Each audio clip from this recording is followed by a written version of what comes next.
Hello, everyone. Thanks for coming to this series of talk that we have. This well-known people. We talk about the life research, and this time I'm very happy to have Professor Lenore Blum of CMU um, as a guest, and we talk about lots of exciting things.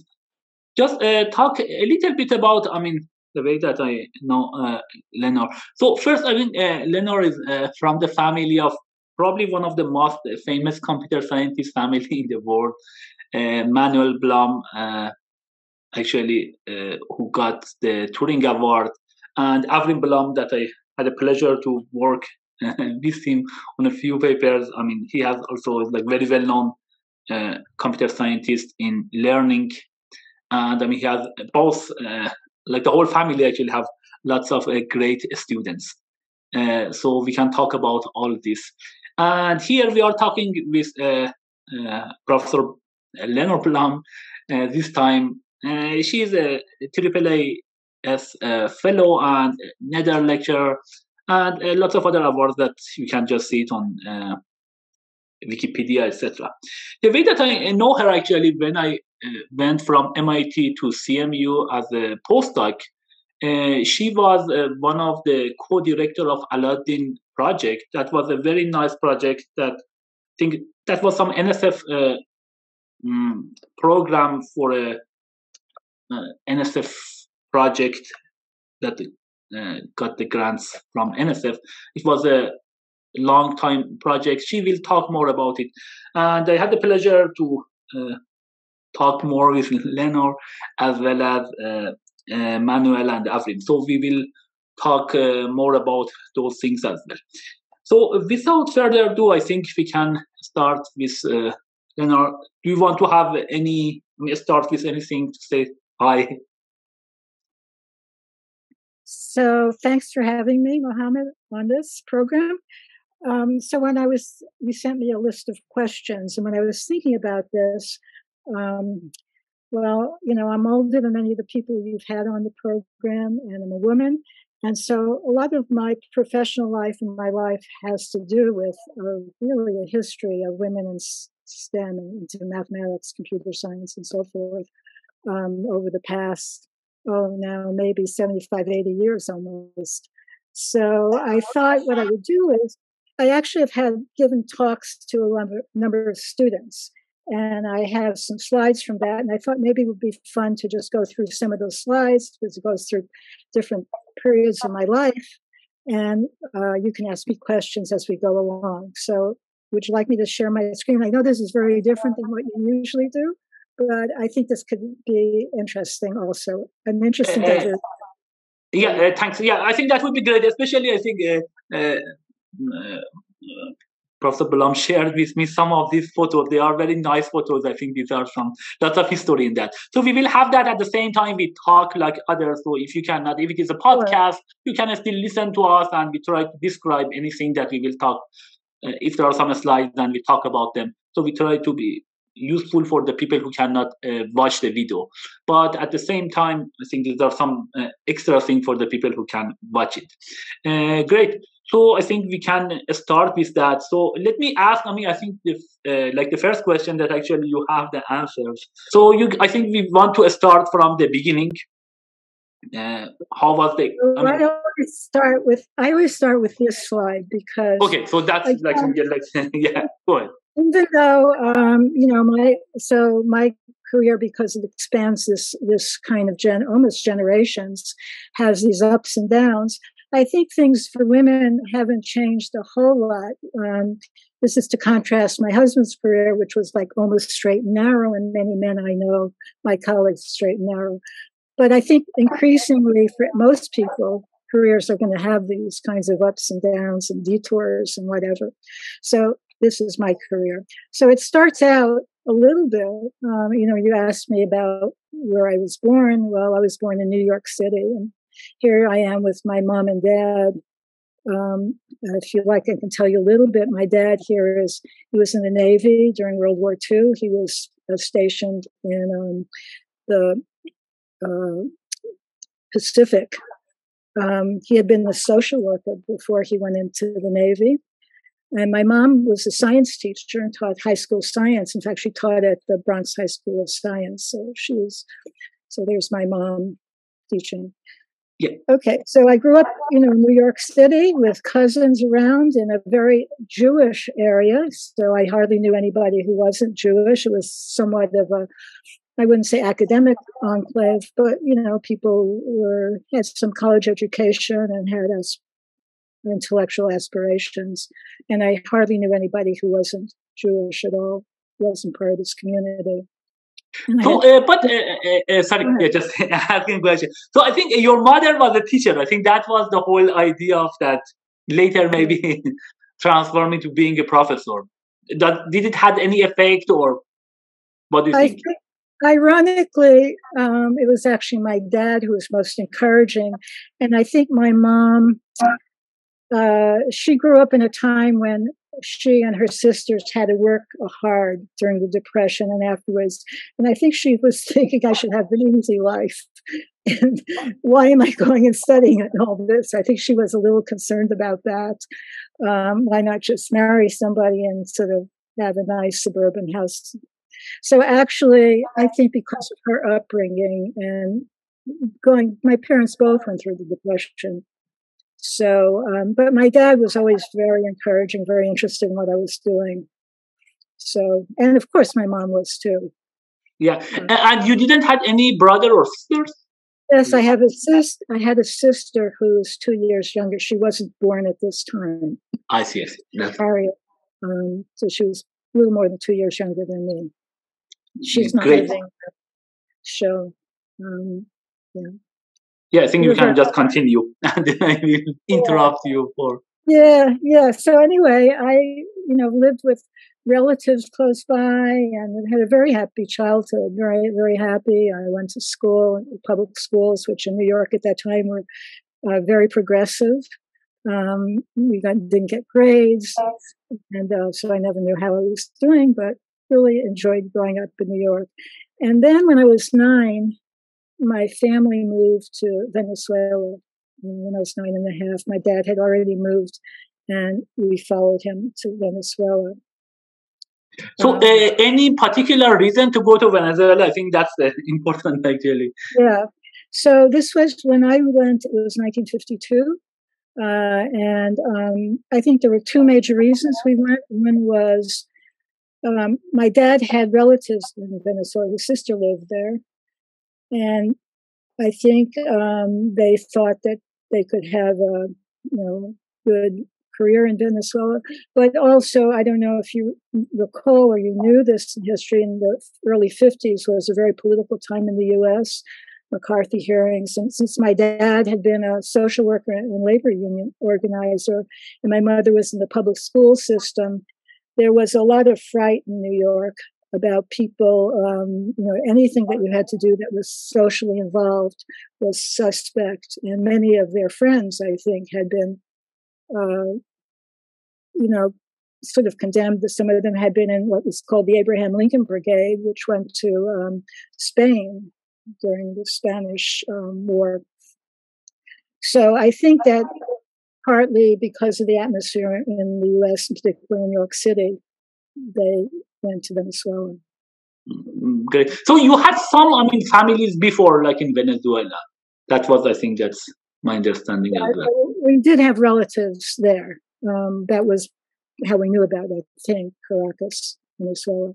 But for me, I thought I was really excited to go because it was so beautiful. Caracas, here we had lived in apartment houses in New York City and drab winters and all that. Even though I had a lot of fun and we were playing stoop ball, I did all the New York things. And in fact, when I was living in New York, before I was 9, I would take the subways into the city, go to museums by myself, which you would never let a little girl do today, but I had a lot of freedom.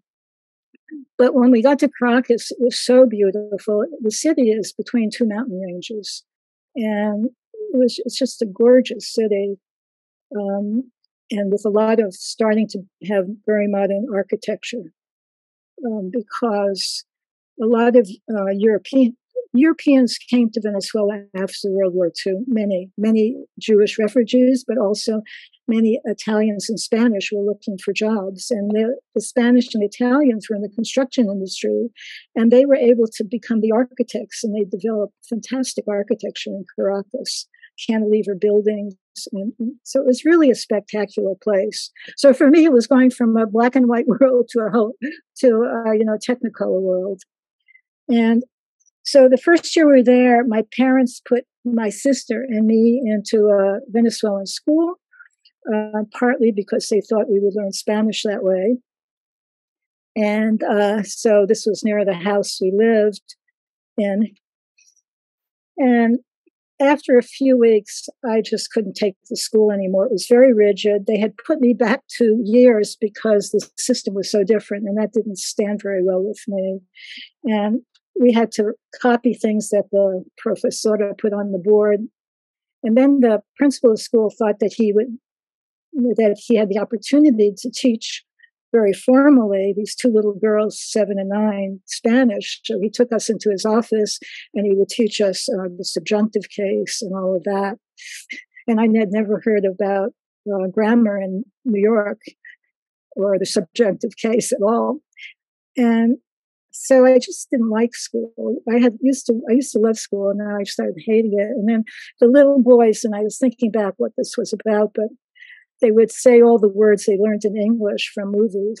It's like, I love you and all this stuff. And I got so embarrassed. I told my mother, I don't want to go back to school. So actually, she took us out of school after 1 month. And, good. So I think you were like 9 years old when you moved from New York to Caracas. And so I think after 1 month, what did happen after the month?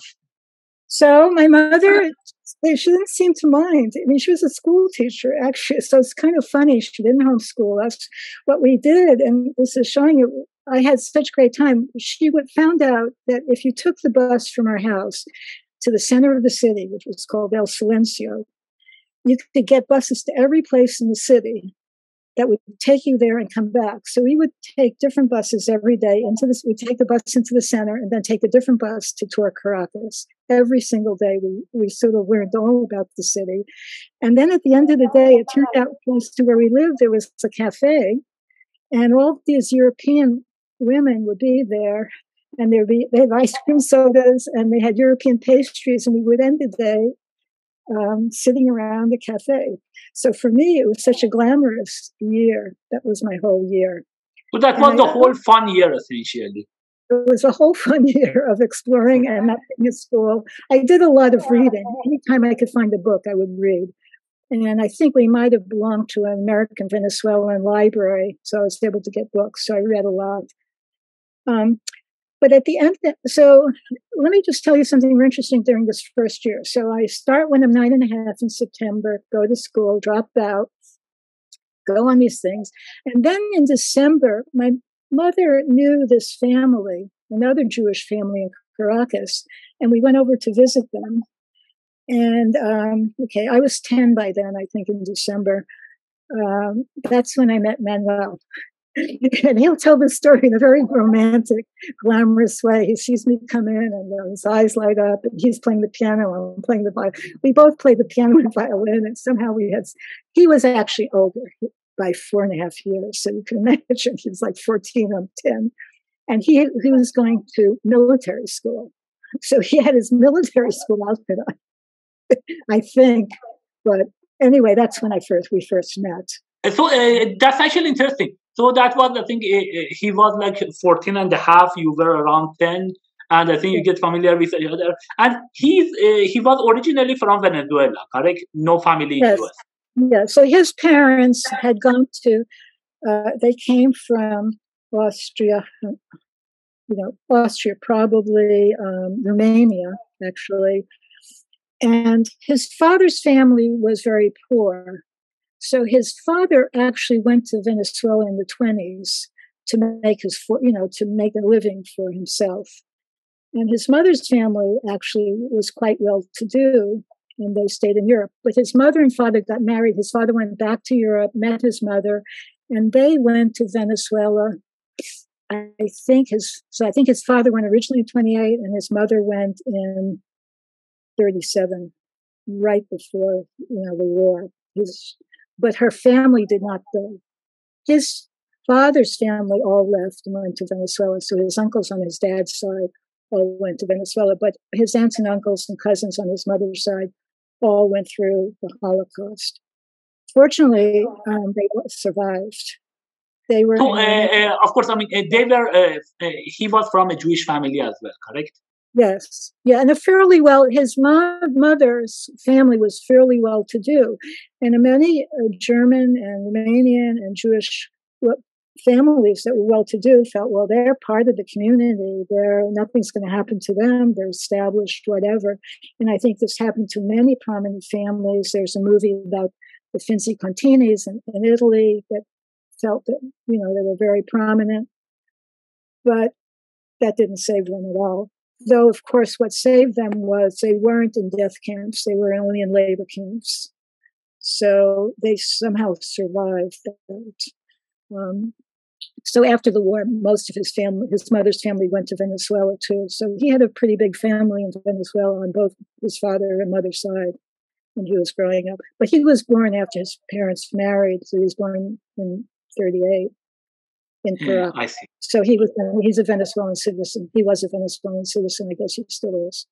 And are there, at that time, like a large Jewish community in Venezuela? Or yeah, there was. There was a Sephardic Jewish community that had come very early, maybe in the 19th century, beginning of the 20th century. These are basic Spanish Jews. This is not the Ashkenazi Jews, which are more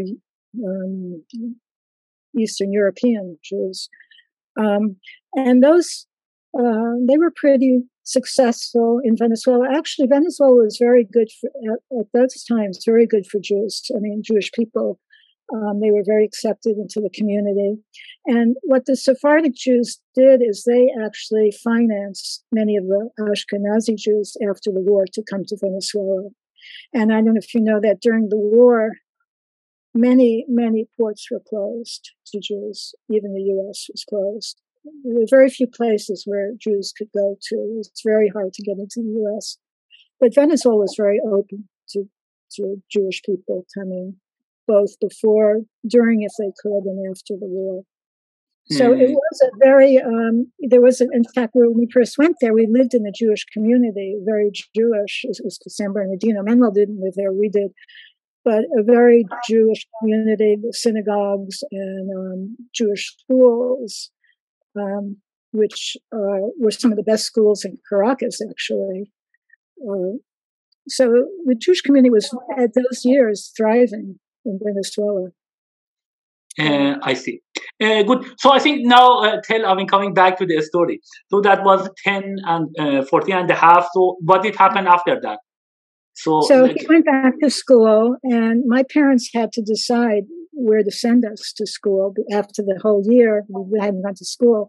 So there was an American school in Caracas. And because in those years, Venezuela has a huge number of resources. And in those years, oil was the biggest resource. And the oil was pretty much controlled by American companies and British companies and Dutch companies. And so in those years, there were 70,000 Americans actually in Venezuela.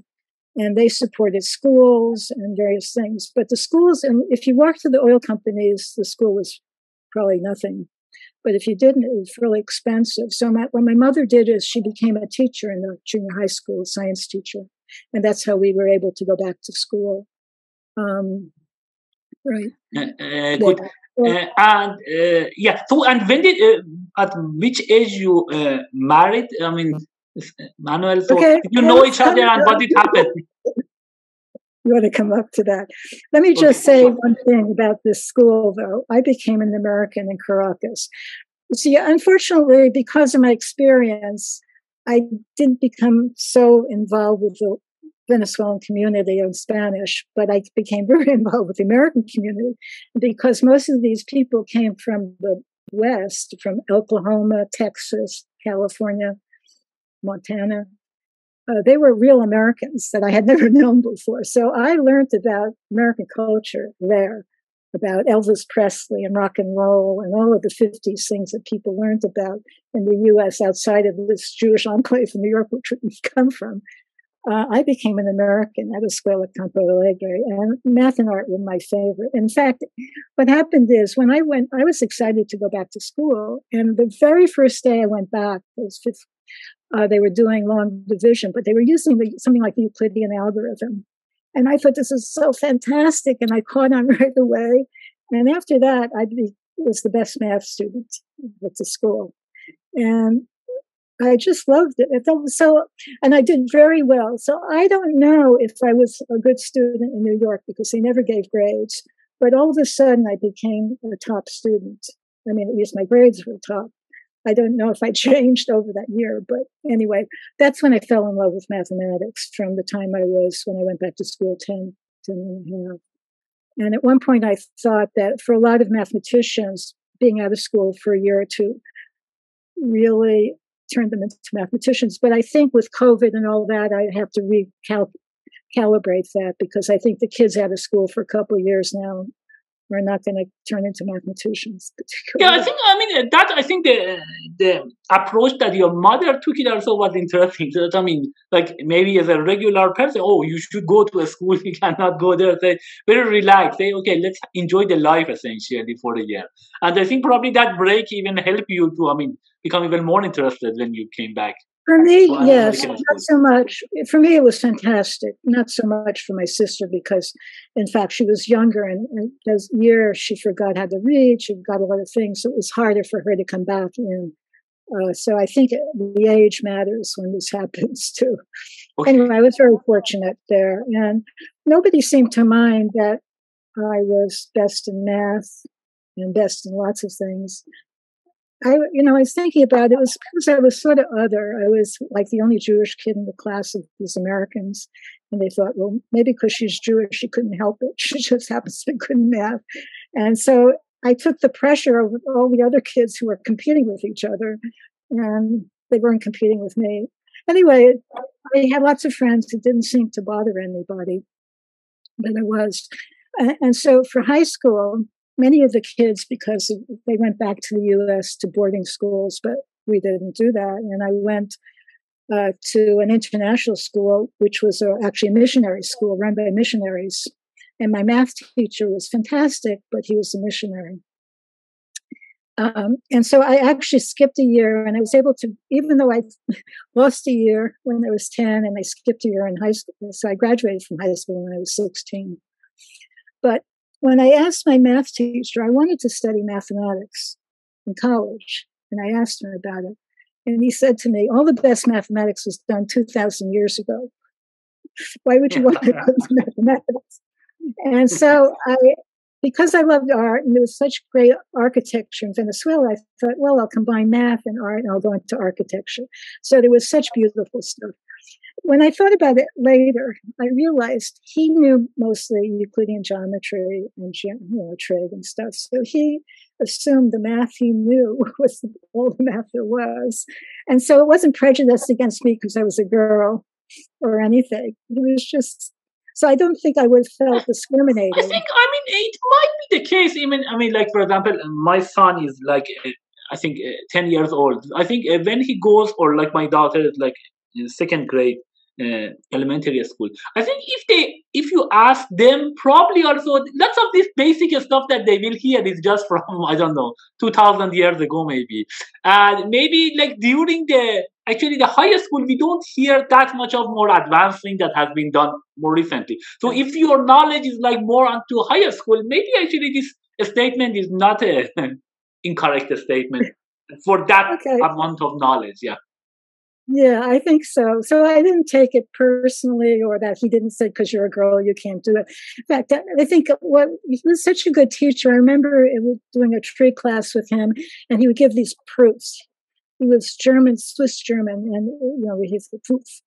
And I remember I was sitting back in the class and just watched these, and I was thinking, oh, this is so beautiful. It's so beautiful.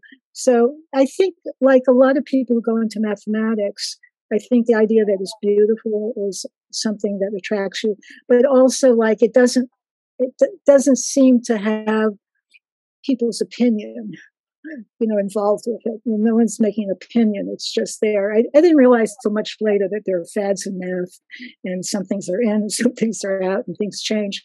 But for me, the beauty and that fact that it just existed for itself, I just love that. So then when I went to, so when I graduated, Manuel came back so we had been writing together, letters. In those years, no kind of email or anything. We were writing letters back and forth, particularly in my last year of high school. And I wanted to know where to go to college. And I had actually wanted to go to MIT. And I applied to MIT. And I didn't get in. I got this letter that said, every person as a freshman has to live on campus. And we only have 20 beds for women. And so, we're full. We're sorry, but you can't, we're just very sorry, but we don't have enough room. Of course, they didn't say the men that. Okay. And, so that's actually quite interesting, because I think this kind of rejection from MIT, we heard actually from, we heard from David Karger, some of these previous lives that he had it, or Madhu actually also mentioned it. So it was a common thing to get rejection. I think there was like graduate versus undergraduate, but that's interesting things. So, and I think you were applying there around the time that you were like 18 years old or something like this, and this picture is from 16, that time as well. I was 16 years old. Yeah, okay. I was really 6. I was just 16 when I graduated from high school. Okay, so that's a bit, I think generally it is 18 years, I think, here as well, like in US, but... Yeah, I was young. But I was. But I thought I was very mature and, sophisticated and whatever. And I don't know. And how old you have been when you took this photo, the first date with Manuel? This was after. So we hadn't seen each other for maybe the last time I saw him was 10. But my last year of high school, we were writing back and forth. And so he decided to come for my graduation. And this is one of our very first dates. That was the spring of 1959, maybe right after I graduated. So he came down, he went to graduation with me, and we were here at the restaurant. I don't think this could have been one of the graduation parties. I don't know, but there we were. And we spent the whole summer really together. What was kind of fun was there was an English bookstore in the Galipan on this main street, and we would go there every day. We would get philosophy books. And I remember Manuel had been studying Freud, and I was totally anti-Freud. Anytime he would tell me a Freudian thing, I would tell him why that was totally nonsense, and I'd give him another explanation. So that's how we spent our summers, which was really exciting because for me, my junior high and high school social life was mainly just parties and with people who didn't seem to have intellectual aspirations, which I actually secretly did. But I wouldn't let on. I was smart in school, but I wouldn't sort of let on. So Manuel was somebody I was always looking up to because I saw him more like me. And that summer, we sort of spent the time sort of getting together, but in a very intellectual way. So it was kind of interesting. And I think for the audience, I think that is interesting. So we are talking also, this is, of course, we are talking with Professor Leonard Blum, but also we talk about Professor Manuel Blum. He's like probably, one of the world famous computer scientists. He has a Turing Award, and he's very well known because of his great graduate students and PhD students that almost, lots of people actually, grandfather would be Manuel Blum. So we are talking about him, and that's a very important thing to know from earlier life about that. I think he's even the academic great grandfather by now of a number of people. So so he had just graduated from undergraduate, I guess, when I graduated from high school. So he was now going into a master's program, PhD program. And the undergraduate was in Venezuela for him? His was at MIT. So he came back. So he had gone to a military high school in the U.S., and then he went to MIT for undergraduate. And then he graduated and came just when I graduated from high school, and we spent the summer very much together. I see. Yeah. And in fact, you can see I look pretty tan there. We used to spend a lot of time at the beach. We used to go to the beach a lot. Or on the other side of the mountains I showed you. And we used to, and I would go there and we would bring a little charcoal broiler, and we would buy fish from the fishermen and cook our lunch. We had a lot. We really enjoyed ourselves a lot. Yeah, I did not get to MIT. So I got into Carnegie. At that time, it was called Carnegie Tech. And this is more or less what it looked like. This was Pittsburgh in the 50s or 60s. So this was in 1959. I went to, and I started to study architecture in Pittsburgh at Carnegie Tech. But unfortunately, architecture, very soon I realized architecture was not for me, because it didn't have the math I really wanted to know more. I love the beauty of math, and I love proofs, and the math that we were getting in architecture were really, stress and strain and formulas, and nobody cared about the math. They just wanted to get through it and learn the formulas, and it just wasn't for me. And the art part wasn't even the art that I really liked. It was like straight edge drawing, this and that. So the first year, and I became an intern during one of the breaks at an architecture firm, and I saw everybody's drafting up other people's plans. And it just seemed for me to not have the kind of depth of creativity that I was searching. But also my whole class there was interesting in architecture. Everybody except me came from families that were somehow related to architecture. So they were really passionate about architecture. Their parents were architects or in construction, and they all knew about Frank Lloyd Wright and Taliesin West. They were part of the culture, which I wasn't. And so I didn't have the culture, and I didn't satisfy me intellectually. To just add to that, my wife actually got her bachelor in architecture, a good university in Iran. So I'm familiar with that. And I think it's a bit different from math. So that is I think the type of architecture and math is the one that Eric Demane is doing nowadays. He's trying to somehow, maybe some aspect of architecture and the art and math. But generally, yeah, these two, seems very relevant, but maybe the way that it is taught is different. So, and especially as far as I remember, even now, architecture at CMU is a very good department. That's also, Oh yeah, I think things are very changed today. It's, very much involved in the ecosystem with new materials, all sorts of things. Yeah, it's very different. But this was, late 50s. Also, even though a number of my students, it was actually fun to be in architecture, I must say. We were was in the Fine Arts Building, and we had the top floor of the Fine Arts Building. But the first year classes sat in the first 3 rows where we had our, drafting desk, and the second year sat in the next few rows, and the third and fourth year. So, and we worked all night. We really worked all night. So we got to know everybody. And it was a really fun community to be in. The upper division students would come and look at our drawings and give us comments. So as a community, it was wonderful. It was really something I really enjoyed. And when I went into math, that was something I really missed. When you're a math student as an undergraduate, oftentimes it's very lonely. And what this community in architecture was really wonderful. And having the classes all there, we got to know each other very well. So I got to know quite a few of the students. And so I'm wondering, when you apply for MIT, I think for MIT you have done probably more engineering or math, correct? It was not architecture. I applied probably for architecture because, as I told you, my teacher said not to go into math. So I see. You took it very seriously.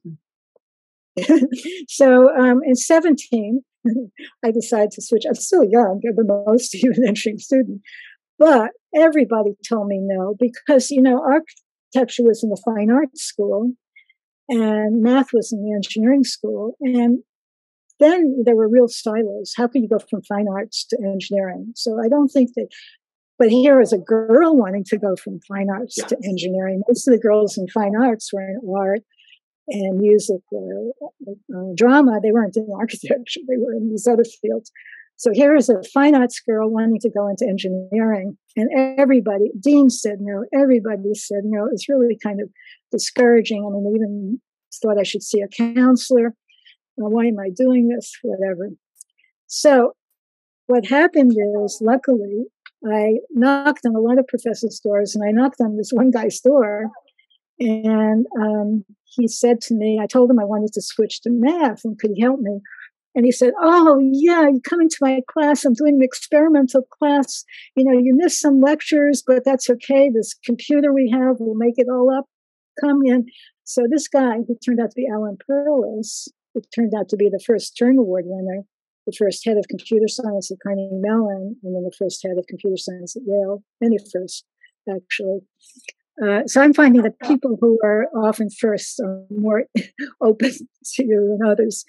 So he said, take his course. And they had recently gotten a 650 IBM computer, which was in the basement of the business school. It was called GSIA at the time, Graduate School of Industrial Administration. And it filled up the whole first president of ACM even. So it was first that. So we had the 650. That's not me, but that's a stock picture. And we had to program in assembly language in these star cards. I don't know if you ever had that, where you're essentially writing ones and zeros, and you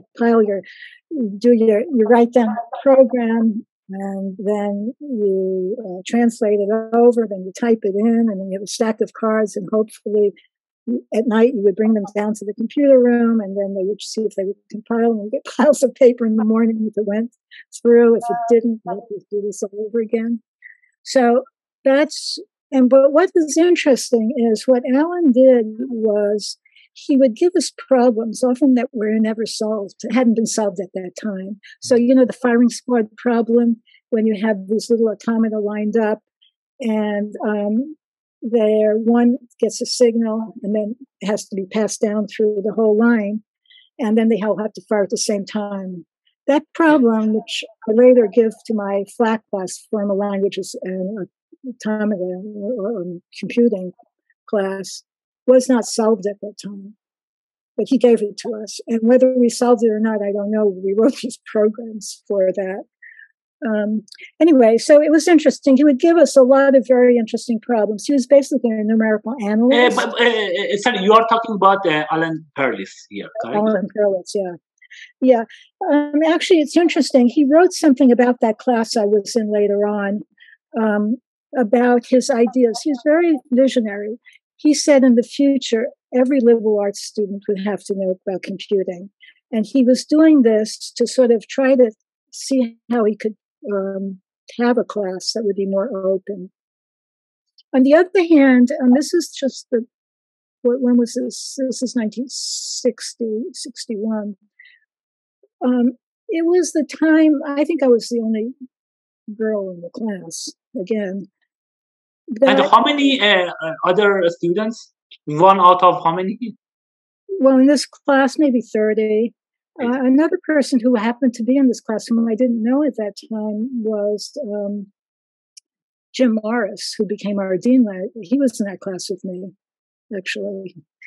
I don't think I was familiar with him. But what I did notice then was, in those years, there were mainly boys who became what were called hackers. That's different then. The word hack was different then than now. But these were people who would stay in front of the computer day and night, just trying out all sorts of things. And there were several guys in my class who would spend their days and nights in the computer room. And, were just attached to that computer so much. And they were like the original hackers, who really started to develop programming languages. An interesting thing about the programming languages we used, so Alan Perlis, when he was younger, when he was my teacher, he was very lively guy. He wore sneakers and run back and forth across the room and talking all over. Later on, he became paralyzed, but in a wheelchair, but those years. And he liked to be very eccentric. And so he called his programming language, the assembly language, TASS, T-A-S-S, which was Tech Assembly or Tech Assembling System. Now, TASS, as you might know, was the Soviet and today actually the Russian propaganda machine.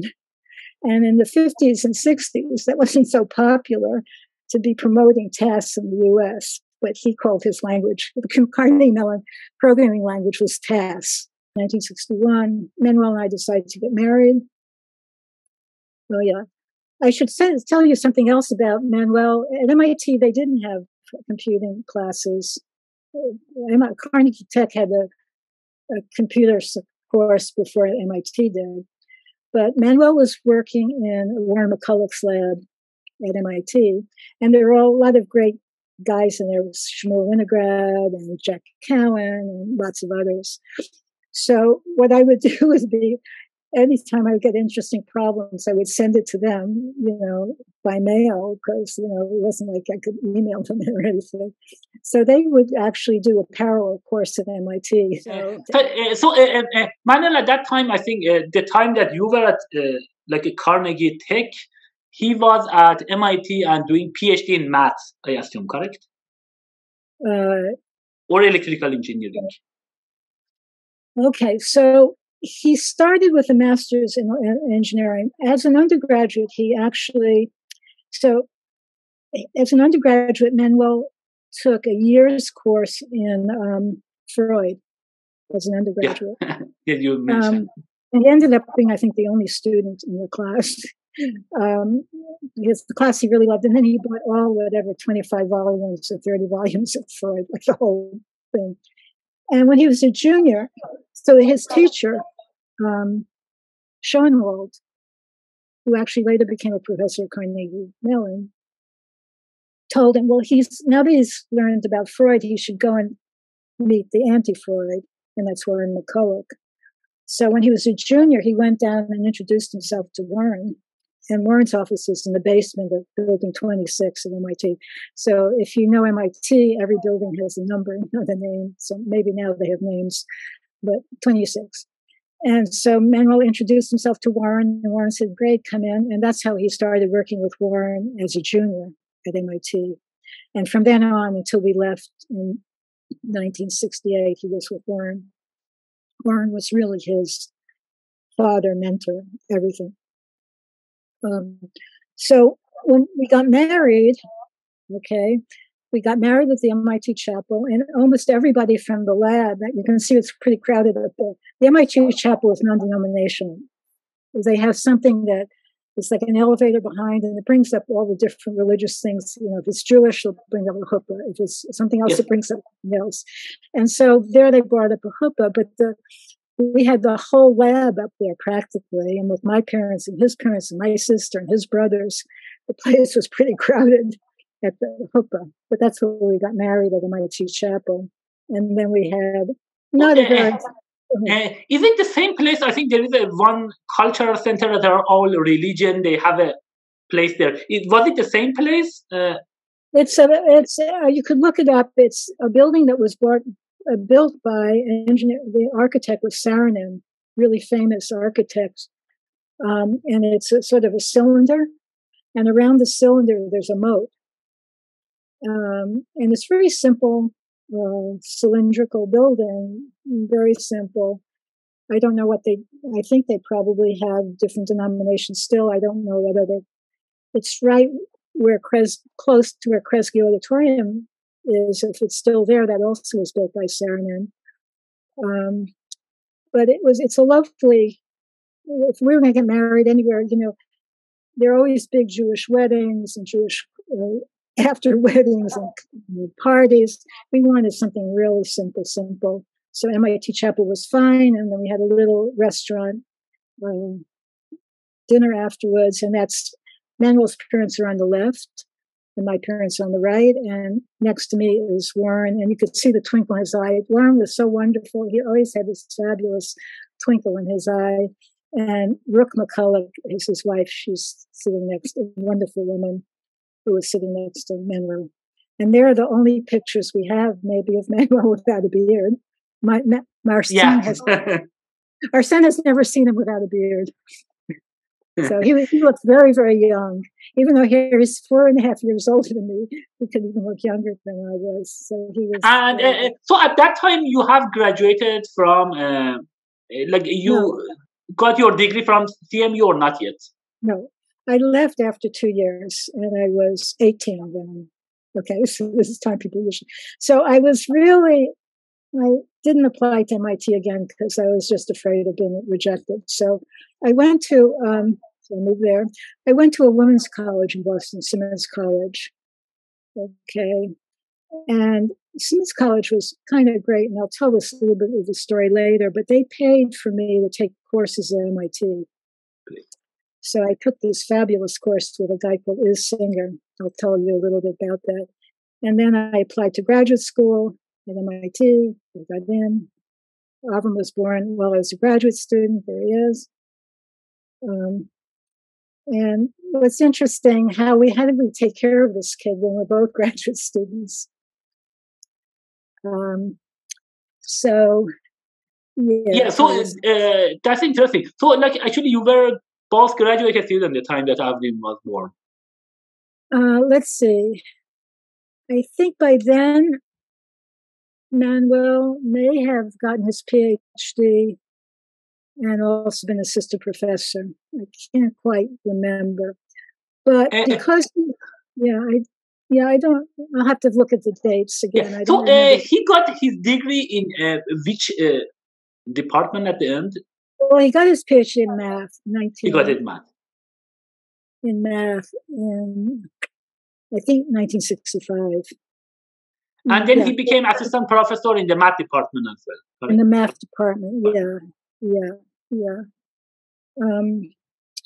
Which I think had problems for him, but because his home was really with Marvin, and also who was his advisor, and Warren mostly.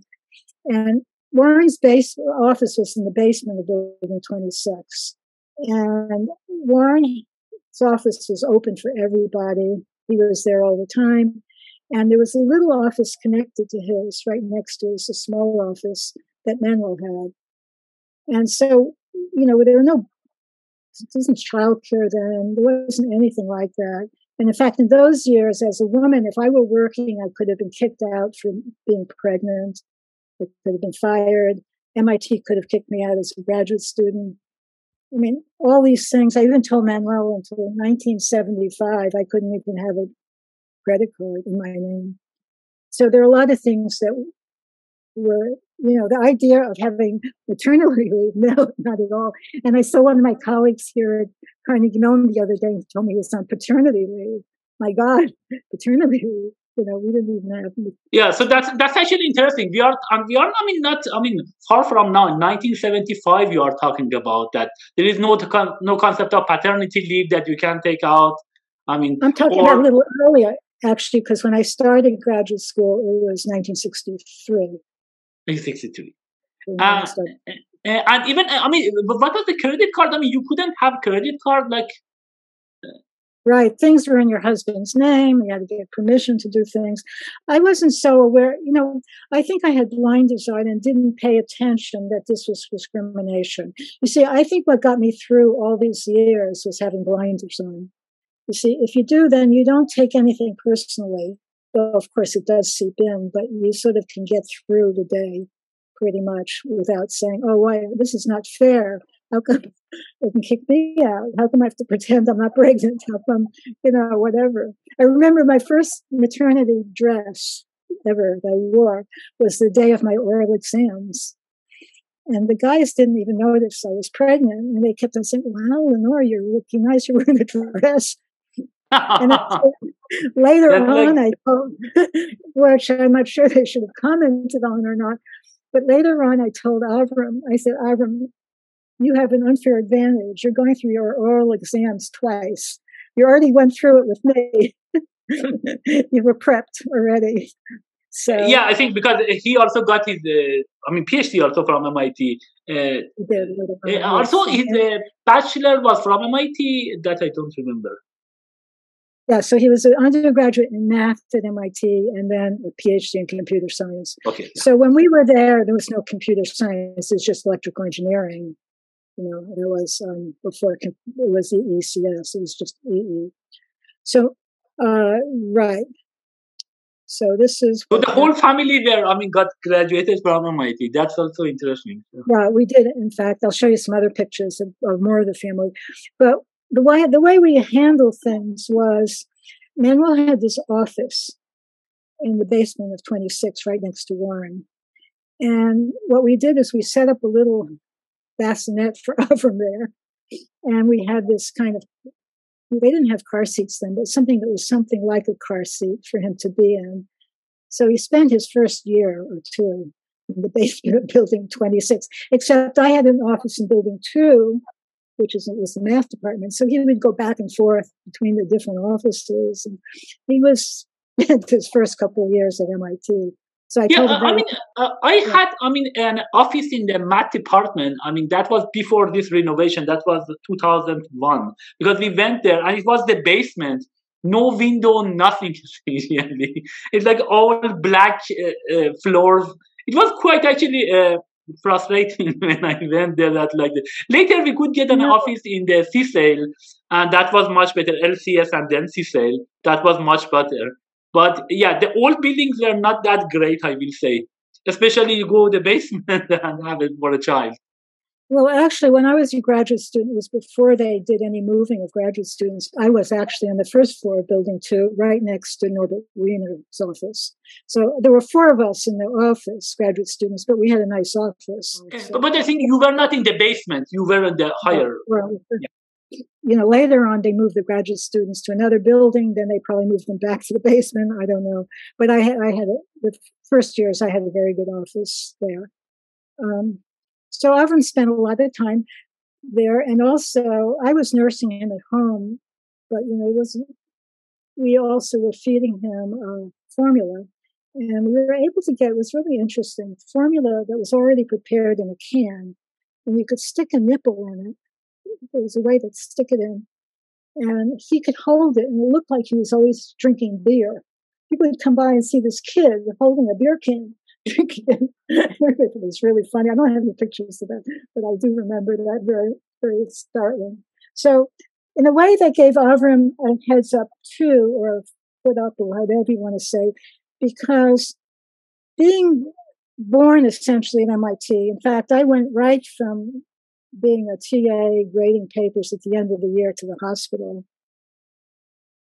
Being born there, spending his first years there, meeting all these people, he was demystified about the place. So the scary thing about MIT for many students is when your first time there, it's your first experience at this great place with all these great other students, and it's kind of scary. But Avram had the advantage.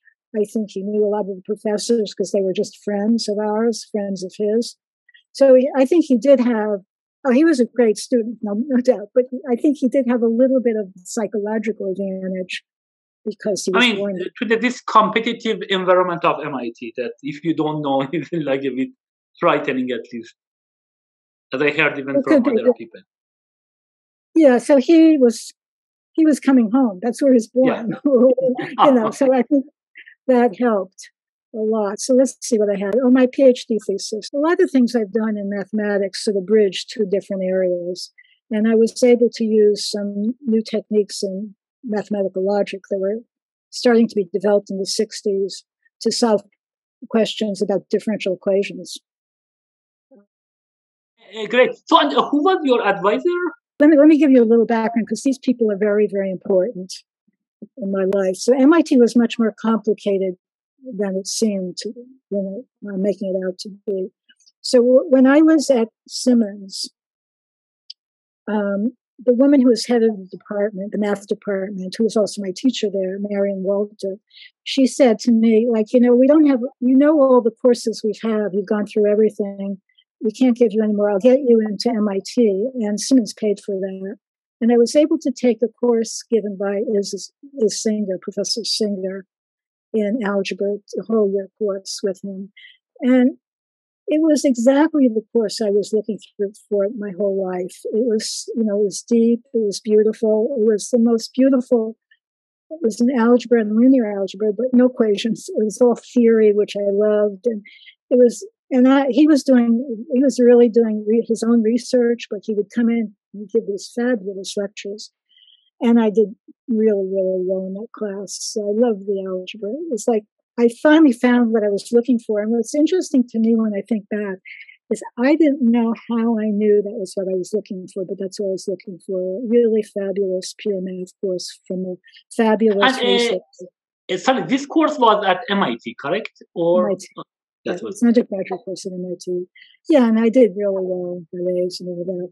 But when I applied to MIT as a graduate student then, I had to go for an interview with the head of the department. And when I went, and that was, I think, on the third floor where the department head was, or the second, I think it was the second or third floor, I don't remember exactly. So I went into his office, almost the corner office, and the moment I come into his office, he hands me a sheet of paper, and he says to me, if I had a daughter, these are all the schools I would suggest she apply to. MIT is not a place for women. This is what he's telling me in my interview. MIT is not a place for women. So you can imagine, here I did really well in these math courses all along at MIT, very hard. I was, really great, all that. I didn't ask for recommendations from Singer or anything because I was maybe too shy to do that. But so I really felt devastated. But a lucky thing. And that was the department head of MIT that mentioned that to you. Or the head of the graduate program, who said to me that. Yeah. So you can imagine how devastated I was. First I'm told I can't get in because they have no beds for women. And then I'm told I can't go in because it's not a place for women by a math head. So luckily for me, sort of luckily like I had met Alan Perlis, luckily there was a party of math faculty that weekend. And they were joking about this girl. Here I'm married, right? And they're joking about this girl who's applying to the graduate program in mathematics. Actually, I was pretty young then, too. I was about 20 then. And why they would joke about me anyway, I don't know. But Singer was there, and he wanted to know who they were talking about. And they gave my name. He says, oh, Lenore Blum, she's the best student in my class. And we had 150 students in my class. I got accepted the next day, okay, because of Singer. So he became like my mentor and he was like, he died a year and a half ago, which is very sad, but he's in his 90s, but he's a fantastic person. But in a way, the trouble with that and the trouble with lucky things like that is when I started MIT, I thought what I would do to show them that I was very deserving. And also because I wanted to take some good math, I started taking 8 courses as a graduate student, 8 graduate courses. Can you imagine taking 8 graduate math courses? Manuel never took more than 1 or 2. Here I'm taking 8. So of course So you mean in one semester you took 8? Once the first semester. Nobody told me not to do it. I just was going to show them. But of course you can't do that. And so I would drop one course after another. I ended up with 3, but that was so devastating to me that I was doing that the first semester was like, I was going to show them I would do it, but. The 8th one, yeah. The 8th is hard. I took it I think 3, maybe 4, but not, 8 is hard. So let me tell you a little bit more. These are people who are important, like graduates for my PhD. So let me tell you a little bit about this. Because I'm a Singer's course in algebra, I was really interested in studying in algebraic number theory. So I started working with Professor Iwasawa, Kenkichi Iwasawa, who is a very famous number theorist. And he was my advisor, and I was doing a PhD thesis in algebraic number theory, in group representations, integral group representations, things like that. And that's what I took my oral exams in. Right. As soon as I finished my oral exams, it turns out that Professor Iwasawa left MIT to go to Princeton. And in those years, Princeton would not allow women in the math department. So there was absolutely no way I could move to Princeton, even if I wanted to. It wouldn't be hard for me to do that, but even if I wanted to, I couldn't do that. Which year was that?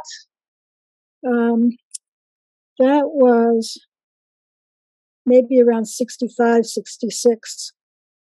And was it like some, policy that they implemented or written even somewhere? This was Princeton until 1968, which is the year I got my PhD. Princeton would not let women into the graduate program in mathematics. Yeah, but so this was the policy that was written somewhere, or it was something that they were just implementing it? It was implemented in 68 when they became. No. But was there any written policy that you should not give any admission to any female students? Formally. I think so, probably, and it was legal, sure. Yes, nobody challenged it. Anyway, I couldn't go to Princeton, so here I'm devastated again. Here I'm working my thesis, practice my exams, whatever. Luckily, what happened is Hartley Rogers was teaching a course in model theory, modern model theory course, and I don't know if you knew about Hartley Rogers. He was an amazingly wonderful teacher. He wrote the book on recursion theory, but he was learning model theory and he was teaching it, and he asked me to be his TA. So by being his TA in that class, I learned a lot of model theory, and I learned about really new techniques in logic called saturated models, ultra products, and how people were using some mathematicians, logicians at Cornell, Axe and Cochin, who are pictured here. There is left here is Jim Axe, and then there's Simon Cochin. And they were applying these techniques to solve problems in algebra. So there was a conjecture of Artin that the certain homogeneous forms of a certain number of degree would have a solution over the p-adics. So what I liked about ultra products, they were sort of like local, global. If you took an ultra product of p-adics, you had some kind of global thing, but each product piece was local. Anyway, it seemed really, the work they were doing was really fascinating. And by showing that the ultra product over a non-trivial or non-principal ideal of the p-adics over all p was isomorphic to the ultra products of these power series field over FP, the finite field of p elements, that those two fields were being isomorphic, those two ultra products were isomorphic, so they could translate results back and forth. So since this result was known for the power series field over these finite fields, they could translate those results over to p-adics for all but a finite number. So for any system, any form of a certain type, if it had a solution, it would have a solution for almost all p. That's what they could show. But they couldn't show for almost all but a finite number. They couldn't show for all, and it was really exciting that several years later, somebody showed that they gave the very best possible answer to the question, because it wasn't true for all p, just for almost all p. So anyway, I got really excited about using these techniques, new techniques of ultra product saturated models in the number theory that I was doing. And I started to learn what they had done, which I thought was really gorgeous material. And so actually, let me ask one question. So these are actually quite, more like advanced algebra that you were, talking about. Did you talk with Manuel on that? Has he done research on that one, or what was his take on that? In fact, I was talking to him the other day. It was kind of interesting. I'll mention this soon, is the people I was working with, and that's my advisor particularly, were not very enthusiastic about Manuel's work in complexity. So when I started doing this work at MIT on looking at the X-Coaching work, trying to combine algebra and logic in this very sophisticated way, I was the only person at MIT in the math department who was doing that. So I was giving lectures on it. So anybody who wanted to know about it would come to my lectures. And my advisor, this person who, I am skipping his name, Gerald Sachs, became a new professor at MIT, and he asked me to be his student because he wanted to learn this stuff.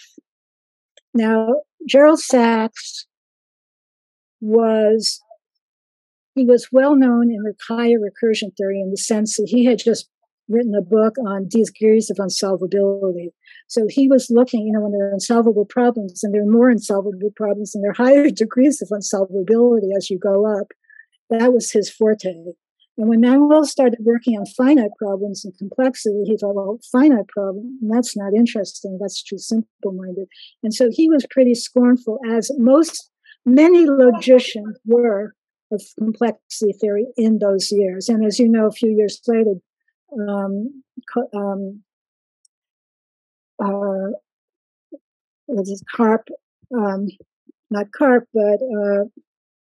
Cook didn't get tenure at Berkeley because they didn't see any future to his work.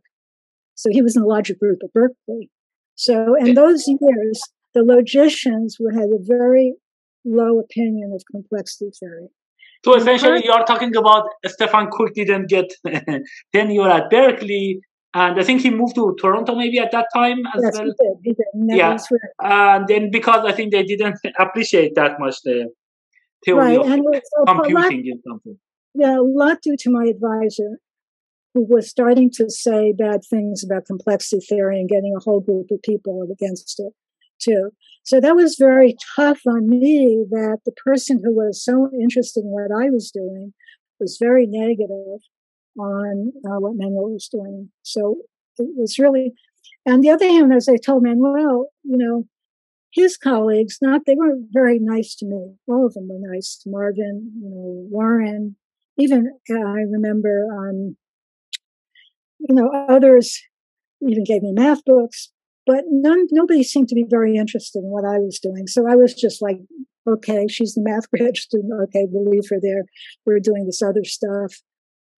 So we didn't have much overlap in what we were doing at all. I was working this number theory logic in the math department. And even though Manuel was then eventually in the math department, he was in the applied math group, which was having some connections with ECS, but it was applied math, not pure math. I was in the pure math group. There were all of these groups that were sort of like pure math versus applied math, and who would look down or up on others, I don't know. But it turned out that the group, I would say, particularly my advisor, Gerald Sachs, was the key person. So that was very hard on me. He was really excited about my work. He learned from me. He was my advisor. I was in there every week, giving him lectures. That's how I got started and what I was doing. And in fact, I was once at a math meeting, and he introduced me to this guy here on the bottom. That's Anil Narod, who's a logician at Cornell. And Anil Narod was really like a wonderful person who gave me more advice. And he told me I should meet this guy, Manuel Morley, who's right here, over here, who had done some work that was called categoristic. Yeah. Actually, when you put his picture there, it was quite familiar with me, because I actually talked with him later, and I'm actually proud we have this Naroda Prize that it is on his name, and we got that one because of the work that we have done. So it's like he's actually a great guy, and talk. Yeah, so I learned his work, and then I combined the two, the work of the kind of stuff Access Coaching was doing with the kind of stuff Morley was doing. And actually some old-fashioned work, which I called old-fashioned at the time, of Abraham Robinson, who had actually done a lot of really cool work in model theory, but it wasn't part of the new kind of saturated model theory type of thing. But I was combining all of these different kind of methodologies together and getting a very generalized algebraic theory, model theory. And then one day, Abraham Robinson comes to MIT, and I tell him about what I'm doing, and he says to me, gee, that looks very interesting, but it's certainly not going to work for differential fields. And I didn't know about differential fields at that time. So I got pretty upset and worried because what I was doing worked for algebraically closed fields, algebra fields, and algebraically closed fields, ordered fields, real closed field, valued fields, and maximally valued fields, whatever. And he's giving me an example where my theory wouldn't work. So I remember feeling really upset. And I told Jerry Sachs, he says, oh, that's so exciting. That's so exciting. I said, oh, I didn't find it that exciting. But what I did is I went and learned everything I could about differential algebra. And it turned out it did work. And actually, it fit very well into my theory, very well. And in fact, I was able to get several things that he said couldn't happen. So, for example, that there's something called model completeness. So you have the theory of fields with characteristic 0 and the theory of algebraic closed fields with characteristic 0. Algebraically closed fields are the model completion of fields. And then you have a theory of ordered fields, and then you have a theory of real closed fields. And the theory of real closed fields are the model completion of the theory of ordered fields, real ordered fields. Okay. And then you have these differential fields. And he had had an idea that there would be something like differentially closed fields, but he had no clue about the axioms. He said, so, with algebraically closed fields, what's very nice is they have very simple axioms. You say if every polynomial of one variable has a solution, that's all you have to say. It's one variable axioms. You don't have to say every polynomial system that has solutions in some extension already has a solution. All you had to say was polynomials in one variable. Same for real closed fields. All you had to say was real closed if every positive element had a square root and every odd degree polynomial had a 0. And those are all one variable. Once you had the solutions for one variable, you get all solutions.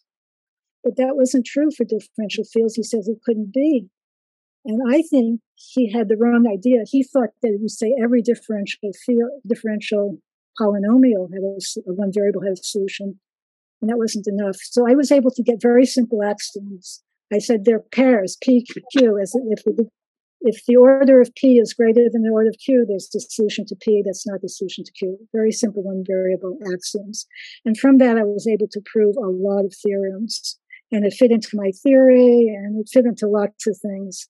And that's why my thesis became very well known, because I was combining all these things, and I was able to get some really new results. But so was there any computation aspect in your thesis as well? No. So in those years, I was really influenced by these guys that, in fact, I could get, in principle, just from the model theory alone, I could tell you that there was elimination of quantifiers. But I couldn't give you an efficient method. I could give you a theoretical proof that there was elimination of quantifiers. I could give you that certain differential polynomials were solvable without giving you the solution. I could show lots of things. So I was in the pure method thing, and I really liked that you could show just theoretically these things would happen without having to do the actual computations. So, actually, everything that. Go ahead. Yeah. I think now, of course, everybody's interested in computations, as am I. But in those years, I was very persuaded by the more pure math kind of mentality or sensibility, which I really liked. Actually, I mean, I was talking also with some other people. Like, I was reading this paper by Jack Edmonds. I think that was around 1960. He obtains actually the first algorithm for matching, and not just even unweighted graph, or not for unweighted graph, for weighted graph. That algorithm is still, I think, one of the most complicated problems that we know how we can solve in polynomial time. And it was interesting that at that time, when he mentioned the paper, I think at the beginning of the paper, he tried to say to mathematicians why this thing that I'm doing efficiently is important. Because for them, okay, you have a finite graph, just try all possibility and find the maximum. Why do you want to find an efficient algorithm? Exactly, and that's exactly the argument my thesis advisor would give against complexity theory. Exactly, and that's why they poo-pooed it. Really, they didn't understand the depth of it. They really didn't understand the depth. And so it was, in a way, intellectually, or even in terms of mathematics and what we were doing in those years, Manuel and I were in different groups that actually appreciated different things. And in fact, I don't think he knew very much about my thesis actually at all, because he was, wasn't his sensibility or anything. So it's really interesting. We were totally on different wavelengths then, very different wavelengths. Yeah, so I think this idea that you mentioned, you were discussing Freud versus not Freud. Now you had computation versus not computation. Yeah, so I was very steeped in the math culture, and where that was coming from, because of course here I'm one of the few women in the department. Few things. My mother was a science teacher, but she certainly wasn't a mathematician. I didn't know anybody. I hadn't, except for proofs in trigonometry, I hadn't earlier on, known a whole lot. But I sort of felt that this is what I loved, and I did. And I would have actually continued with this, except that I went to Berkeley. Here's the first thing of my thesis, a model theoretical approach. Math. And then from there, so you got your PhD, and Manuel was still, assistant professor at MIT, correct? Yeah, so he was and I think because he was in the applied math group at MIT, and again, I think he didn't find that such a great home for him. So when I got my PhD and we had the chance to go to Berkeley, for many reasons, it was a great place for him, and I thought it would be an okay place for me. See, everybody loved my thesis. They came from Cornell, they came from Harvard, they came to hear it. I thought wherever I go, I'm doing some great work, people will appreciate it, and I'll have a community there. I did not realize the importance of going to a place where people really wanted you to be there and they were supporting you and loved your work. So, Abraham Robinson had offered me a position of assistant professorship at Yale, and we didn't take it because Berkeley was better for Manuel. But, for me, he was somebody who really wanted me because I had really started to put his work in the modern framework. We didn't. So I went to Berkeley. So let me just say something about 1968. It was the end of an era for them. I mean, these two guys who were assassinated, Bobby Kennedy and Martin Luther King in 68.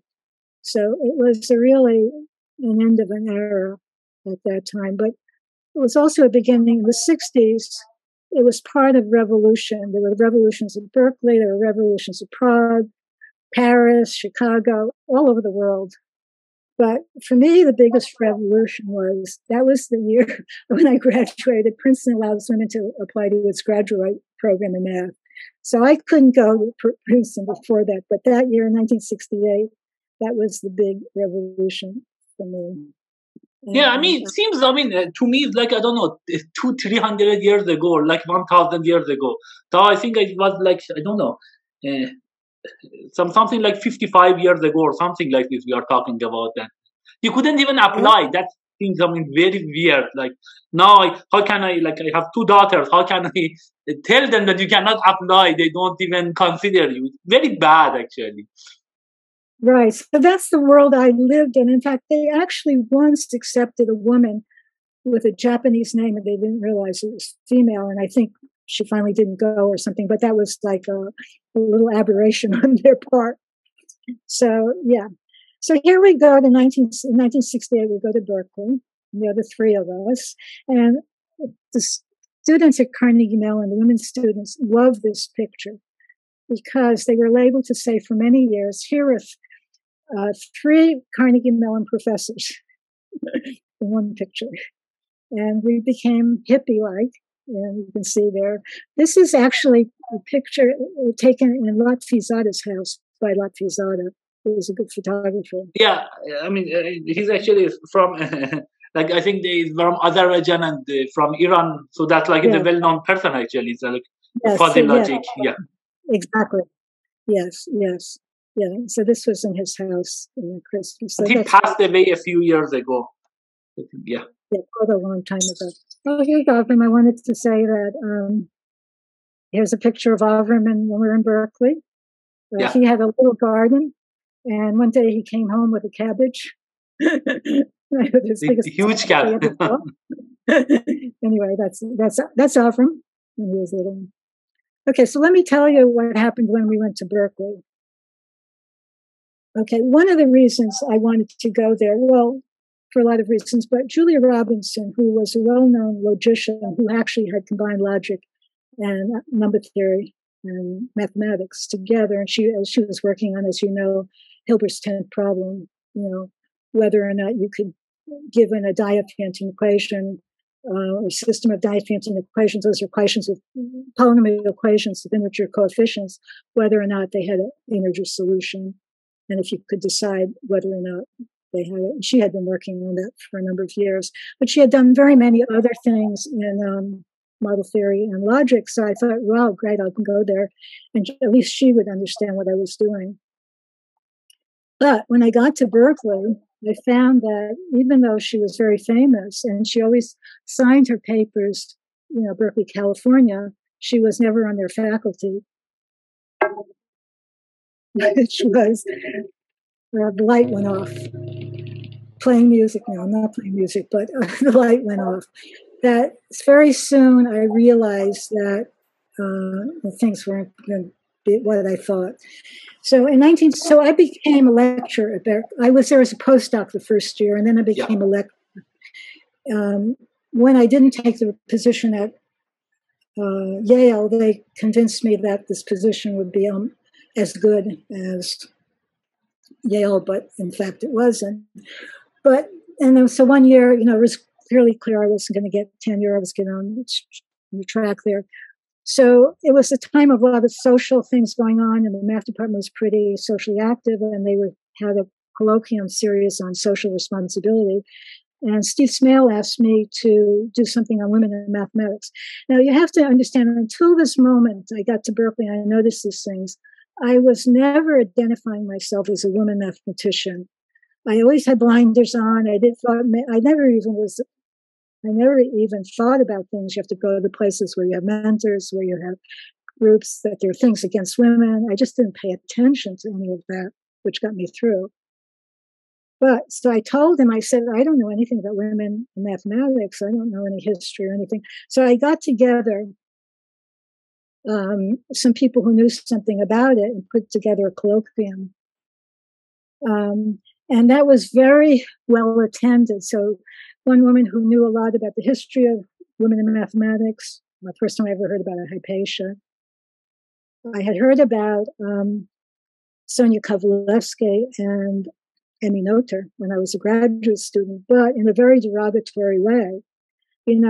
I heard the joke when I was a graduate student several times, both by the head of my department and by a very well-known young mathematician, telling me that there were only 2 women in mathematics in the history of mathematics, but one wasn't a woman and one wasn't a mathematician.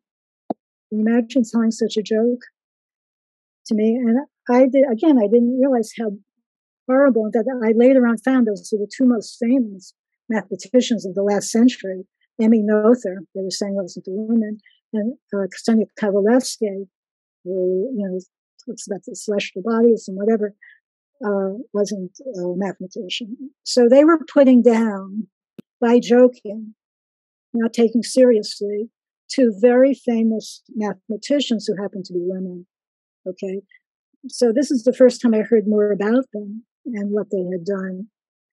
So because I ran this, I became known as the expert, the capital THE, on women in mathematics, at least on the West Coast. Since before this colloquium, I knew nothing. And afterwards, I became the expert. And so all the women graduate students congregated around me, and everybody kept asking me advice and things. And so I had to learn about a lot of things. I became very involved with women in math. And in 1971, the Association for Women in Mathematics started. I was one of the founders of it. I became the third president of it. The chapter on the West Coast was the first chapter of AWM. So we started this professional association of women mathematicians, and that's when I get much more involved. And that took over a lot of my life for many years. Here's a thing that was one of the first issues of Ms. Magazine. And I think this happens today for women, but then we had to do everything. You had to be the wife, the mother, the caretaker, the professor, or whatever. You had to do it all. And that was our life. That was called the second war. Yeah, actually, when you say, this one, the history, now I appreciate actually, or I don't say appreciate. Actually, the fact that, we didn't have any, women who got Fields Medal, I think now makes much more sense. Like 1968, they didn't even allow women to apply to Princeton math department. So then, that is like complete nonsense. Now you will consider it. And of course, it takes, several years to, have the culture. And it was even the culture against having women in math. So that's like very, absurd, I can say. Right. So the 70s actually were a time, actually much more so than now, quite frankly, of a lot of feminist activity. Whether it made a difference, I don't know. But in fact, Title IX was signed by Richard Nixon in 1972. And it wasn't about sports. It was about prohibits discrimination on the basis of sex in federally funded education programs. So it got sort of harnessed by sports, but it was for educational programs. And then in 74, Congress passed the Women's Educational Equity Act, which put a lot of funds into programs. In fact, I got a lot of money from them to start programs to get more women into STEM areas. This doesn't exist anymore. So in 76, they appropriated $6 million. In 2010, they appropriated $2 million. I know this is different. These are the amount of money.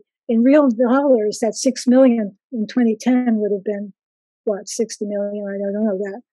But you could see how the government, in at least the early 70s, was actually starting to pay attention, but the whole thing collapsed, really. So a lot of work that we did in the early 70s just really went into hiatus for many, many, many years. I actually went to this women's college, Mills College. I went as a visitor the first year, and I wrote a proposal saying that they should have a math and computer science department, which they didn't have. And they made me head of this new department. So I was the first computer science department at any women's college on the planet. Yeah, so actually, also it is interesting. So again, that you will think that, okay, maybe we are much more advanced now. It's like 2022. To change at least the things from, 1968. But now you will see essentially this, abortion things, Roe versus Wade things that now happen in 2022. And it is, again, we are back 50 years back. It's like terrible. Amazing, essentially. I know, it's sort of incredible. So I became very much involved politically and actually in terms of doing educational programs, both at Mills. We started the computer science department. And then I worked starting something called the Math Science Network with Nancy Kreinberg, who was the Lawrence School of Science. And I was working at the college professional level, and she was working at the elementary, middle school, high school level with teachers. And we had a lot of similar ideas. So we became co-directors of the Math Science Network. And what the Math Science Network did is, the main thing was we had these conferences for middle school girls where we'd have hands-on activities in math science for girls, and they'd have role models at these conferences. They would meet women who were successful in different careers.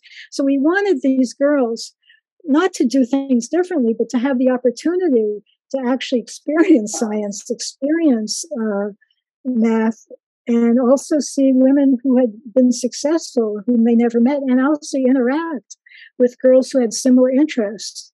Oh, yeah.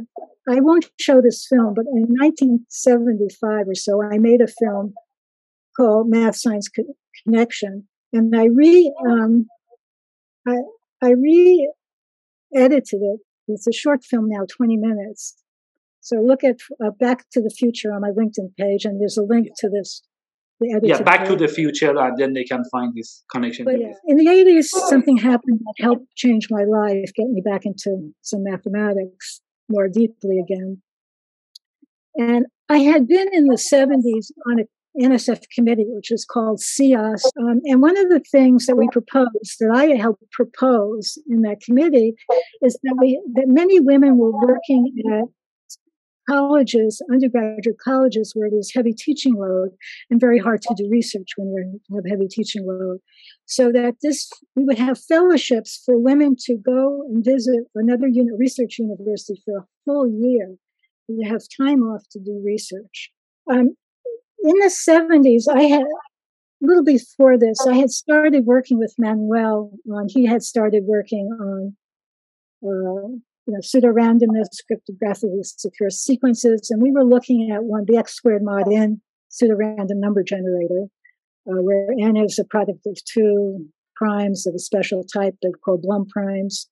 So I had told this to Steve Smale, whom I knew, and he told me that the student, Mike Schub, had, for his thesis, had looked at squaring on the circle with multiplying 2x on the unit interval between 0 and 1.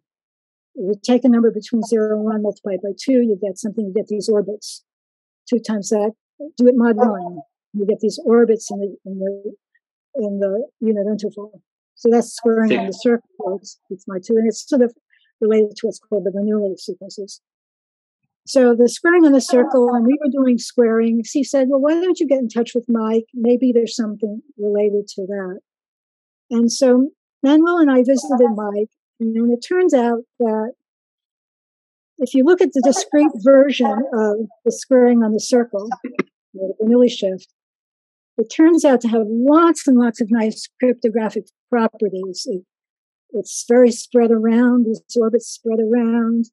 Given a point, you might ask, when could you get to that point? Well, that's hard because of discrete log. There were just so many distribution things that made it look like a good random number generator. Except we showed that if you give a little snippet of these sequences of a certain length, and they're small, the length of twice the length of the generator, essentially plus 1, you could actually generate the sequence forwards and backwards very quickly using continued fractions. So we showed that. Sorry, just want to add something here. So I think here we are talking about the pseudo-random number.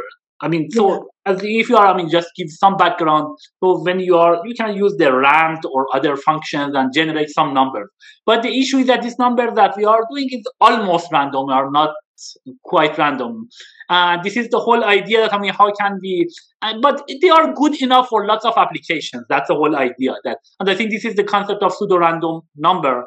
That's the thing that we care about it. And the issue is that how many random bits we really need to have to can generate, this bigger random pseudo-randoms. So yeah, if you want to give a little bit more ideas about it for the people who are not familiar, I think that would be great. Right. So you can think of them as randomness amplifiers or generators. You start with a small random bit.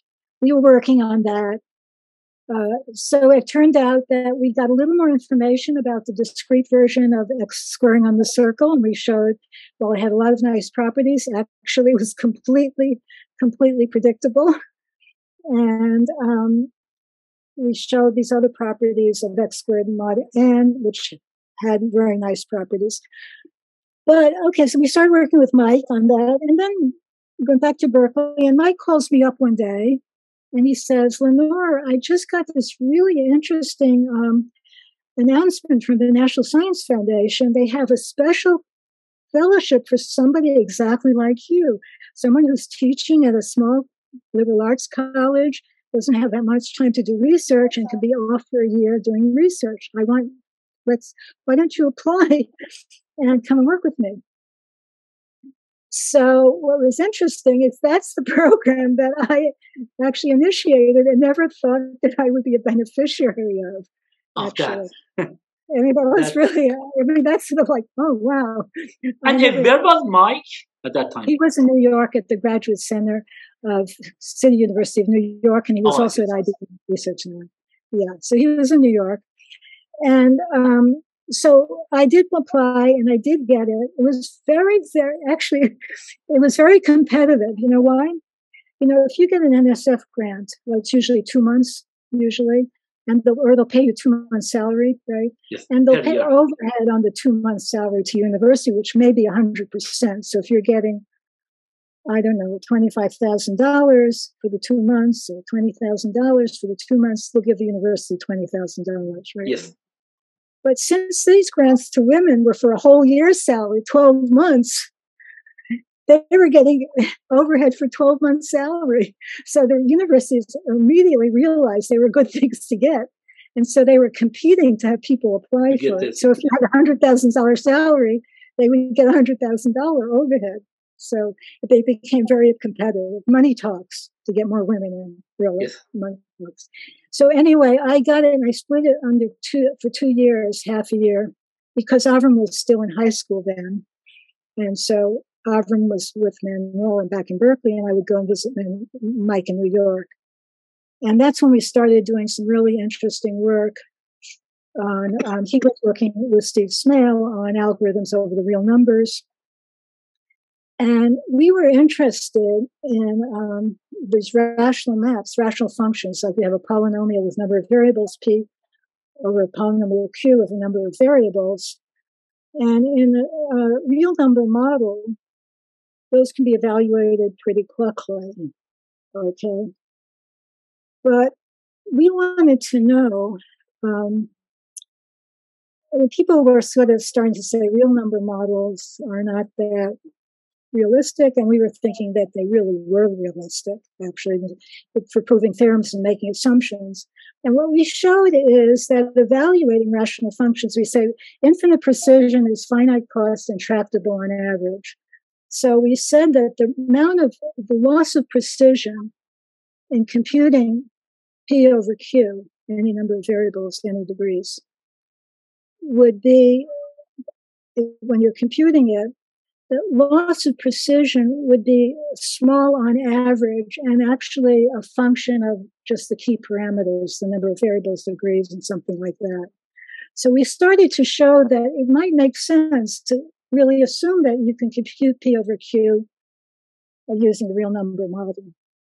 Yeah. So I think, again, sorry, to give some background here is like, when we work with the computer, generally, we don't have like a real number precision. We are cutting the numbers by, like, I don't know, like a few bytes, for example, we have it maybe 8 bytes or something, but at the end it will be cut.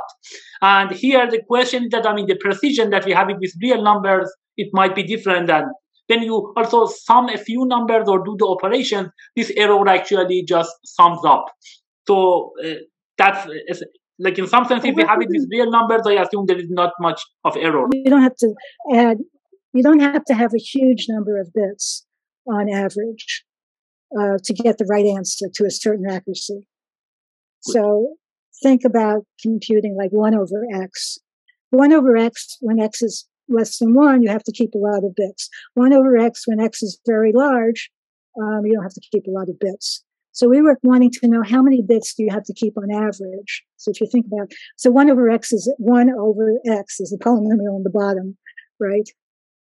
Yeah, and so essentially you will say that if 1 over x, if x is small, then it is important to have, keep lots of bits. But if it becomes large, then there is no need to do that because the value would be almost zero, and then the issue, what is the average number that we can keep X such that we have so the average number is about 2. And the way we had to prove this actually was very interesting, because we had to show that the volume of points with a denominator that was close to 0, we had to compute the volume of that, actually. We had to show where the bottom would be, the denominator would be 0. And if you're close to 0, you're going to have to use a lot of bits. So we needed to compute the volume of the tube around where it was 0, and to compute that volume, because that would tell you very much where it would be very bad. And if that volume wasn't so bad, then the number of the loss of condition wasn't so bad. So it turned into a geometric problem of computing volumes of tubes, which became something that Mike and Steve used a lot. But we had just done it for this particular problem. So that's got me working with Mike, who's working with Steve Smale, who got me working together. And that's when we started doing the real number model, where we were making the assumptions that you're like a mathematician. It's sort of like in high school when you learned how do you take, if you have ax squared plus bx plus c equals 0, and you want to find the zeros. But your teacher never says, suppose that those are integers or rational numbers or finite precision numbers. They're just saying they're real numbers. Okay, so we're acting like your high school teacher would act when they're talking about looking at zeros of polynomial quadratic equations or something. So that's how we took the model, and that's how a lot of numerical analysts took the model but of course it has to be qualified. So we actually looked, and that was the first paper we wrote on theory of computation complexity of real numbers. We showed that in this model you would have, we were looking at computing over a ring or a field. So we were really interested in the reals or complex numbers, but the field could be Z2. So we got universal NP-complete problems. That was just take a system of polynomial equations of any degree, finite system, and you're asking whether or not that system has a solution over the field you start with. And if you think about it over Z2, that's just the polynomial. That actually comes down to the SAT. It's exactly SAT. And then we have 4 fees in general for reals, it's like 3 SAT. So we were getting these analogs to the Z2 classical case.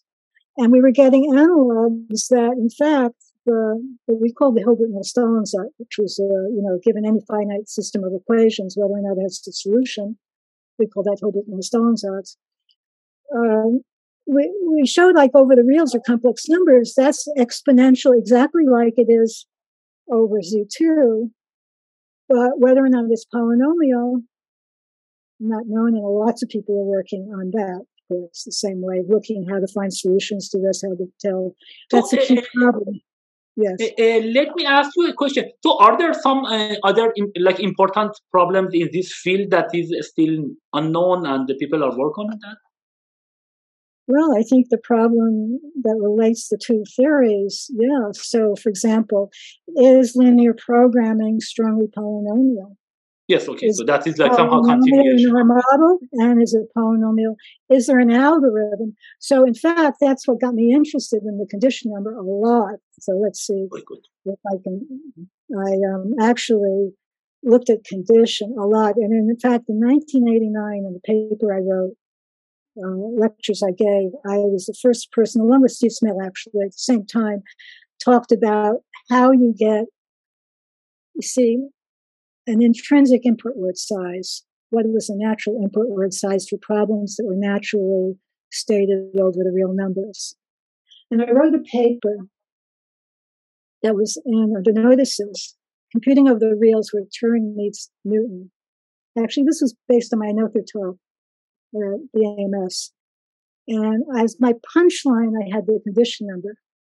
But nobody got to the punchline. And then very soon after, Cook and somebody else wrote another, putting me down and saying we have to go back to the discrete. So I wrote another paper, which I gave actually at the Turing Centennial, where I put the punchline up front. Alan Turing is well known in discrete complexity Yes. for the 1936 paper, right? Where he divides. But numerical analysis, no, Alan Turing, for his 1948 paper, he's looking at linear systems. And he says a number of methods for solving sets of linear equations and inverting matrices are discussed. The theory of the round-off error is involved in is investigated for some of these methods. So he's looking at the loss of precision.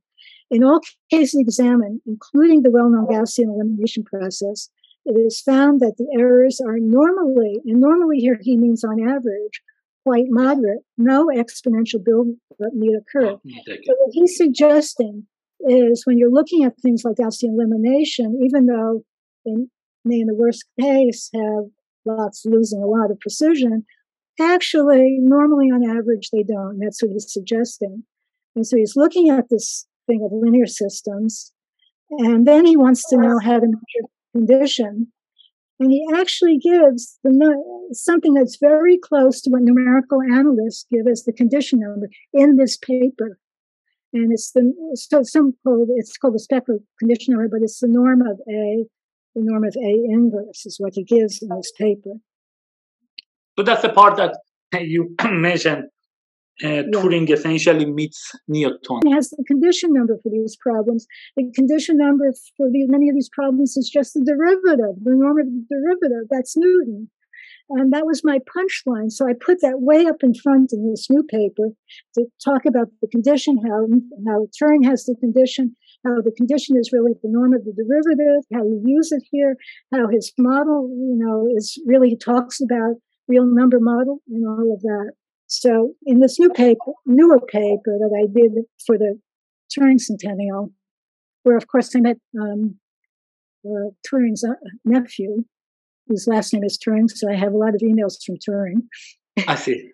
But anyway, this was what I meant where Turing meets Newton. Turing's 48 paper really has the essence of the real number model and the condition number and how important it is when you analyze algorithms for problems like linear systems over the reals. And in fact, later on, actually, Mike Shub and I, from our paper, we gave that the average loss of condition for linear systems was polynomial, but actually, Edelman at MIT, in his PhD thesis, gave the best, I think it's logarithm. It's the log. And it's exactly what Edelman gave on average was exactly what Turing was looking for using these sophisticated techniques. Oh yeah, so those are the 2 years we spent in Hong Kong, very interesting, to 96 to 98, where we wrote our book. That's the book with Philippa Cooper came on board. It was like the definitive things up to, let's say, 2000. So when was this book? It came out in 1999, 2000. Okay. And I think that book of, Avrim that came out officially. I don't know that his book came out. Yeah, I put it on my website. When we were in Hong Kong, we got an email from Jim Morris, and he said, maybe you're think of come back to Carnegie Mellon. He always asked us, and we said, we're in Hong Kong. And we said, well, Berkeley, been there, done that.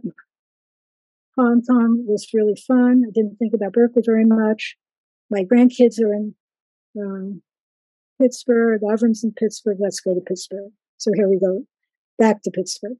All of us there. So it was kind of unique. 3 of us professors. It was very unique. 3 of us professors in the same university, same school, same department, same group. Yeah, but I will say, in that sense, actually, MIT also, I of course, lots of people know about the Carnegie Mellon, the connection to Carnegie Mellon, but the same has been also for MIT also, that like earlier life that has been like that, and then it turned to CMU in 2000. Yeah, so one other question actually is interesting here. So I think you have, played lots of efforts about this women's rights and other stuff, especially for science. So have you, and as I mentioned, for example, you were the leader for this ALADDIN project that was a few years NSF program that I was a postdoc there, and was a great thing. Yeah. So we had the theory group at Carnegie Mellon, and Carnegie Mellon, as you know, was actually interested in the synergy between theory and practice. So the theory group in general was interested. Guy Blelick had been teaching a course, Algorithms in the Real World, and out of that became this proposal to NSF to form what was called an ITR Center, what was called ITR, Information Technology Research Center, which would have a synergy between theory and practice. And I became part of that proposal, and then I became a co-PI on it, and Guy and I became co-directors of this proposal. And what we were trying to do, we got at that time the largest, I think, grant that any theory, we estimated $5 million, something like that any theory group had gotten. And what that enabled us to do was really to support visitors, postdocs, to support some of our graduate students, and also to support a whole bunch of projects. See, everybody on campus was reinventing the wheel of algorithms, and we were the algorithms experts, right? So what we were doing, we were connecting with people who were having optimal algorithms and this and that, and forming what we called probes for ALADDIN. ALADDIN also is algorithms, adaptation, dissemination, integration. All of this are code words. So we formed lots of projects that would have theory at its base, but would look at application areas. So the Capture project, which was one of them, as you know, turned into reCAPTCHA, turned into Duolingo. Gary's project on meshing for blood flow, his meshing algorithms that would look at fluid flow and where the fluid wasn't homogeneous, but you have blood which was non-homogeneous, and he was working with physicians who were trying to get a heart assist pump that wouldn't chop up the cells of the blood. So they had to have changing meshes that wouldn't affect the interior cells. So his fast algorithms, he was working with doctors on that. So that was one of the algorithms. Moorhalke-Balter was looking at, through her queuing theory algorithms, was looking at how you could minimize energy consumption in server farms, which they have all these servers and server farms and big warehouses that were on all the time and creating a lot of heat and a lot of fire or heat, and you had to turn them off and on, but you didn't want to turn them off because maybe you had to boot them up quickly and that would take time. So how do you do that in the most efficient manner? And so a lot of her algorithms were very good for looking at that. So we were looking at our group's algorithms or theory and see how they applied in the real world with other faculty on Carnegie Mellon campus. So we were really excited by this. We had many, many projects. We had many workshops and really great. Then I think we got this in 2001. I can't remember exactly the date. Yeah, I think that was at that time. I think that was the start of it. Like 2007, I think that was the almost end of it. As far as I remember, that was for 5 years. Yeah. So what happened was, I remember Guy and I went to, it was a meeting called for all the PIs and co-PIs of these projects across the country. NSF was funding many of them across the country. And we all came, I think this was more or less our poster for that conference. And everybody was doing really interesting projects. It was really neat to see all the different groups. And the guy who was the head of the project, the program at NSF, says he has an announcement to make. So he gets up at lunchtime and says, well, folks, very exciting development. Okay, we're going to eliminate the program. The money is going back to individual grants. And I was thinking, what a waste. Here we've had all these programs that had so many good projects, funded so many people without all the overhead of every individual person having to write their own program and compete with each other. We were doing under one center. And that really upset me so much. Yeah, actually, for me, it was, quite, different. So, like, when I was at MIT, they were like a individual professor that they were work together. I was actually, I can't say I'm proud that I could actually connect some of them. I think, like, Piotr Indyk and Eric had the paper together because of the problem that I was working with both of them. Or, for example, Tom Layton and Eric, we had a few papers actually together. But generally, it was individual people.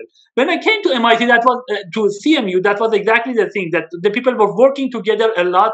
I think that is ALADDIN was exactly one of the reasons for that, that everyone got the money, they were very friendly, and they were working together. That was a great thing. That unfortunately, as you mentioned, the money didn't continue. Yeah, it was absolutely, I don't know how but it just struck me as a stupidity, really, because I'd seen how well, and also we were talking to other projects, from across the country, and everybody seemed to be as excited as we were about what was happening in our thing. So what happened was I decided I had this great idea, which was totally naive, but I thought, well, okay, let's go the next step. Let's commercialize some of these ideas, and then we can bring money back to research. Okay, let's commercialize. Okay, I knew nothing about commercialization or about anything about that. But I gave a talk in Pittsburgh in 2005, and I called it Project Olympus. It was my code name. And so saying then students would stay around if they had a chance. And I said that we would have this project where we'd have a dynamic, highly visible high-tech center, sandbox to create innovative technology and train high-tech leaders, whatever. And I called it Project Olympus, whatever. And it was an outgrowth of, so it started in 2007, of our projects there. And many of, so you can see the recapture comes out of capture. And some of these came out of Salvi, came out of, but it turned out to be a huge thing because at that time, Pittsburgh was not a startup center at all. Yes. And I was trying to I thought what this would do would keep some of our students I thought for one thing, we could commercialize some of our research and bring money back to research. And so, it takes a while for any project to become a unicorn. We have one already that's sort of a unicorn, but so it was kind of naive in that way. But I was kind of lucky because I started to do a shows and tells starting in 2007. I did 25 of these over the years. But there had never been a way for people in the Pittsburgh community to come onto the Carnegie Mellon campus and see what was going on. So I started these shows and tells to focus on some of the university research and focus on some of the startups that were coming out, and also on some of the students and some of the connections with people in the community. There you can see I was leading it, and there you can see Manuel, who was in machine learning, AI. She was working on robotics as well. And and there's Carnegie Hajiaghayi, who was from the mechanical engineering, doing great stuff in soft mechanics, and Priya Narasimhan, and there's Luis Banan. And then we have one of our graduates who has started a huge center in Boston, come back to give some perspective. Anyway, we were doing that. And in fact, turned out to be hugely successful, still going on. And here's one of the latest things. So we have more than 1,000 projects and more than 250 startups and more than $750 million in startup funding and whatever. So it's been a pretty huge thing. Women SCS was pretty huge. Half our undergraduates were women when I left, so that was pretty huge. So that, and a lot of my story at Carnegie Mellon, we sort of retired in 2019. Both you and Manuel, or? Yeah, we both left. If you're interested, I'm happy to talk about our project that we're so excited about. Yeah, so I think we will talk about it, but just a few things actually, it was interesting. So 2 questions. I wanted to actually ask about the leadership, position that you took. And I think that was this ALADDIN and about leadership position. And and this, I think, ALADDIN and then this Olympus, these are like exactly the type of great things that you have done. Have you thought, like during your life, to go maybe more in terms of, I don't know, in the companies, take higher positions, or go to chair, dean, and other things? That's one thing I think that's interesting. That have you thought about? Actually, So what's interesting is I never saw myself in that role. I always saw myself as a research mathematician, and I was so surprised myself that I was good at it. And I had this innate talent, which I didn't know where it came from. Because again, with Olympus, I knew nothing but quickly. So I knew nothing about women math, but after that one event, I quickly became the center of things. And actually here with the show and tell, I did the same thing. The first show and tell I had in 2007, everybody in Pittsburgh who was in the business community got to know me. And all of a sudden, I got part of that community, and then sort of saw quickly what I saw the difference between business and research. I saw what people valued in one thing, they didn't value in the other, and that how they each couldn't talk. They could talk past each other rather than have some common thing. Yeah, so I really quite quickly saw those things, and I think I helped be a bridge person. But I only like doing these things when I look back. Is things I started myself because there was a need. Yeah, another one I think that was very exciting to me about. I mean, we were talking about pure math and not even applied math, and then we talk about these startups and lots of this. And I think the change was amazing. That you could change the whole thing and lead this thing. That was I think because I think ALADDIN was still more more theory things, but I think this Olympus was completely, I think, different. Just having a new horizon essentially to practical things and startups. That was actually great things because I didn't think left after ALADDIN, but it's actually great things. And how did you? Thinking. I think you mentioned that you just came to this position and see that you are good at it and you could do that. But any more insight for others who want to do it, something like this, from pure theory to pure practice? I think a role I played, I don't think there are many people who are playing that role, and unfortunately enough. So what I noticed is in the business world, good enough is good enough. But in the research world, certainly good enough is not good enough.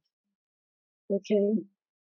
But researchers have to learn that maybe at some point you have to start and do something new. You have to move on. Right. And maybe that's something you can learn from the business world that pivots, changes. On the other hand, the business world has to know that they better really understand what they're doing. So right now, and particularly a lot of the projects that came out of Olympus, everybody is saying they're using machine learning, AI, and the new companies, everybody's saying they're using deep learning, whatever. And they don't know what they're talking about. And exactly. So they've got to learn from the researchers that they really have to have people on board who understand what's going on and really what they're doing. So they're not fooling themselves or other people. So I think that we can, and I don't know if there are people around who want to look and see that there are advantages from a point of view of pivoting and moving on. But there are certain advantages of going deeply, and you have to have that too. And so I think with all of these things, again, with the women's movement thing, when I started doing things with expanding the horizons and the Math Science Network, a lot of women coming out of the women's movement were saying, oh, we have to just let people learn about math anxiety and see why they became anxious with mathematics and maybe do psychology groups or whatever. And I was saying, no, the way you get rid of math anxiety is to learn how to do mathematics. You just have to teach better and really cut the crap. Like a lot of the remedial courses that we were giving women was stuff they never needed to use. Why don't you, if you haven't had enough high school mathematics, go directly into calculus. You'll learn the stuff you need, and then you'll have some power to do more. So because I knew you didn't need the stuff, I was able to jump over. So there was nobody in the women's movement at the time who was saying, hey, you could get right into calculus even if you didn't have the 4 years of high school math. You could do it if you just have to be taught properly, and you could do it, and then you can go into engineering if you want, or some statistics, or whatever, in economics, the higher levels. So I knew that you could do it, other people didn't. So I had that kind of duality of taking the feminist sensibility, but also knowing that they were doing it in a way that wasn't going to be helpful. Just getting rid of your math anxiety that you remember that your fifth grade teacher put you down wasn't going to help you do calculus just because you were able to tell people, oh, I felt so bad when my teacher put me down.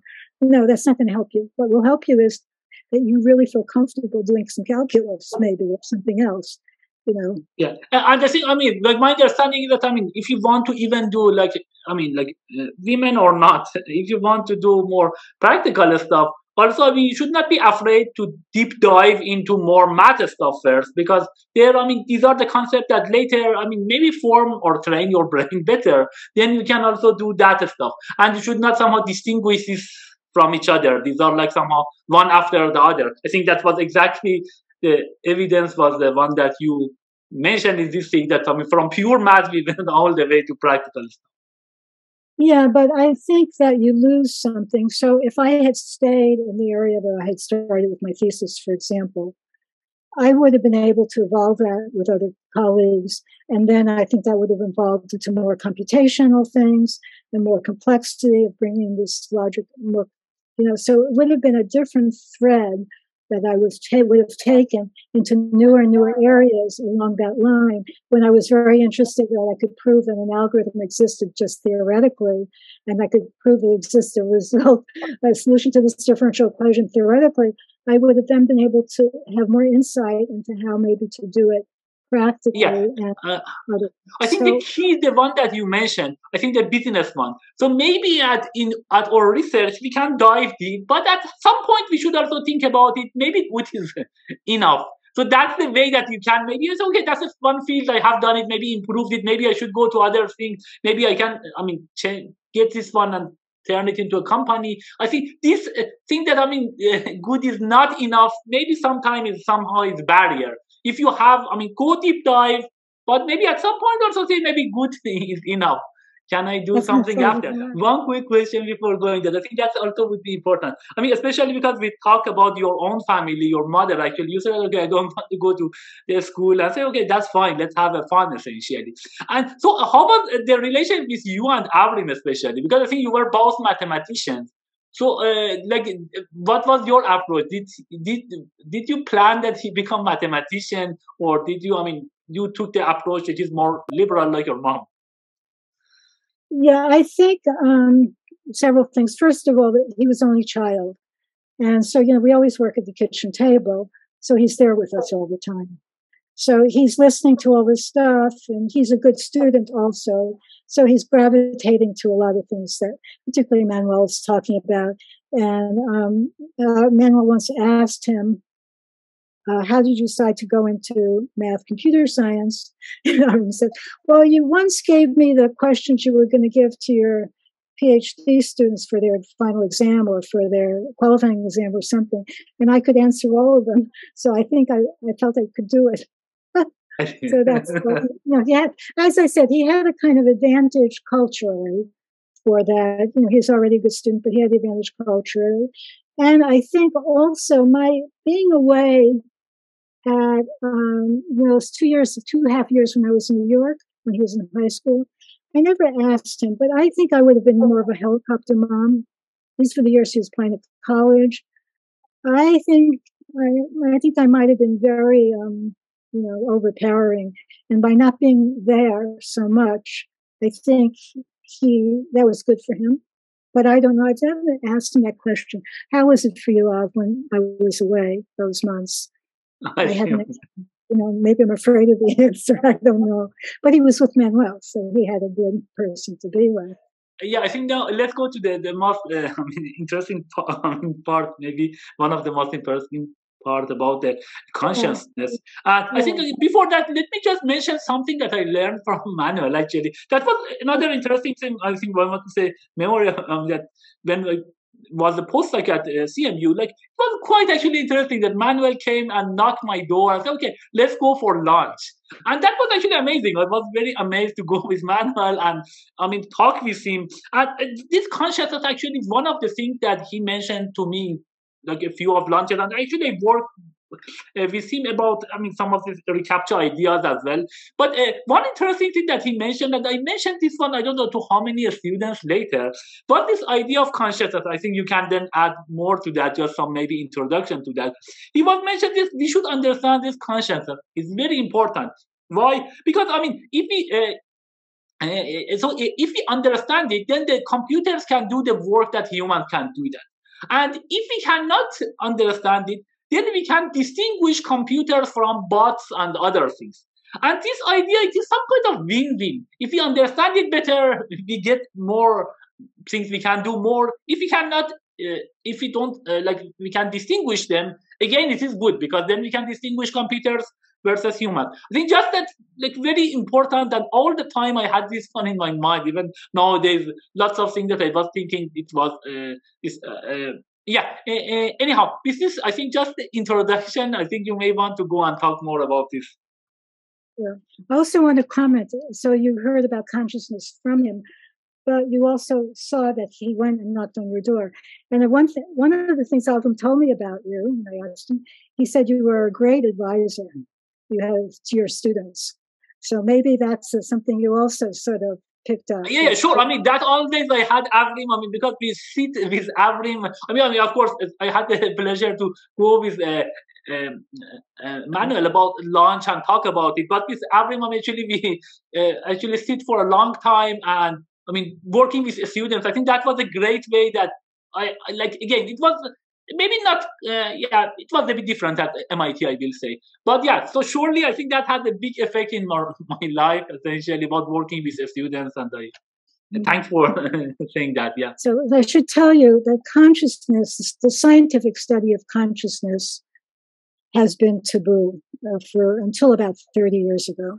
And in fact, when Manuel was working in Lauren's lab, he asked Lauren, he told Lauren he wanted to work on consciousness, and Lauren said, no, in certain terms, no, you will not work on consciousness.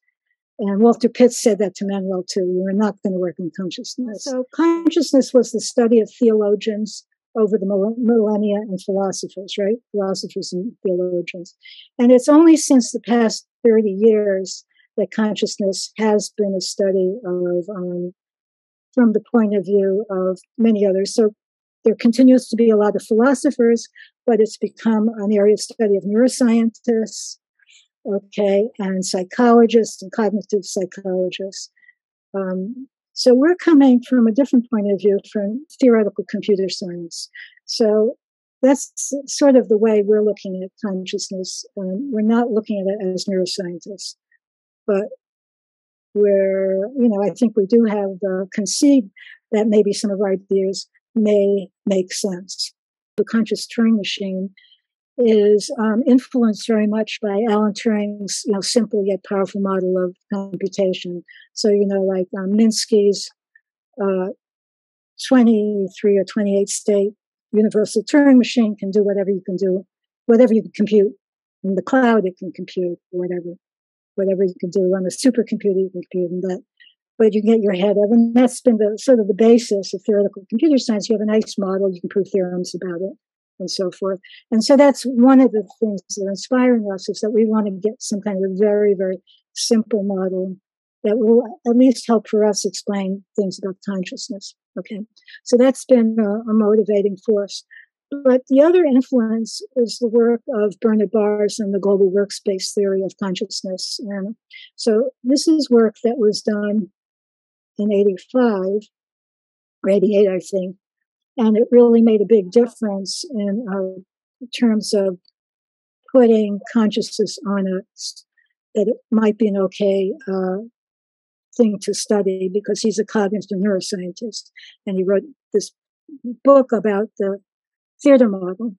And so let me tell you what the theater model is. The theater model is, you have a stage which has an actor on it, and that stage is that actor is communicating to a huge audience of unconscious processes. The actor on stage is reading a script, and maybe that gets broadcast to the unconscious processes, who then immediately become conscious of what the actor's saying.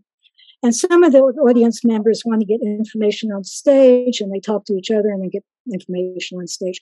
So let me give you an example that it may have happened to you. You know, you go to a party and you see somebody that you know, but for the life of you, you can't remember that person's name, her name, right? And then you go home and an hour, half hour later, her name pops up into your consciousness. Does it ever happen to you? Yeah, sure. I mean, a lot actually. Never happens to me, but happens to a lot of our students. Okay, happens to. So what's going on? So what's going on there is that the message, what's her name? You're asking yourself, what's her name? That's coming from your unconscious processors, and that message is coming up on stage. You're asking, what's her name? I really want to know, getting up on the consciousness. And that gets broadcast down to all your unconscious processors, who are then trying to make use of, answer that question. And one processor then decides that, remembers where you met her. For example, she was in one of your computer science classes, and that gets up to consciousness and that gets broadcast down. And another processor remembers that, she was interested in AI. That was an AI class. And then another processor remembers her name starts with T, and then you remember her name was Tanya. Okay, so this thing of your unconscious process, and you really don't have a sense of where that's coming from. After a while, it mops up. Tanya is her name, and you have no clue.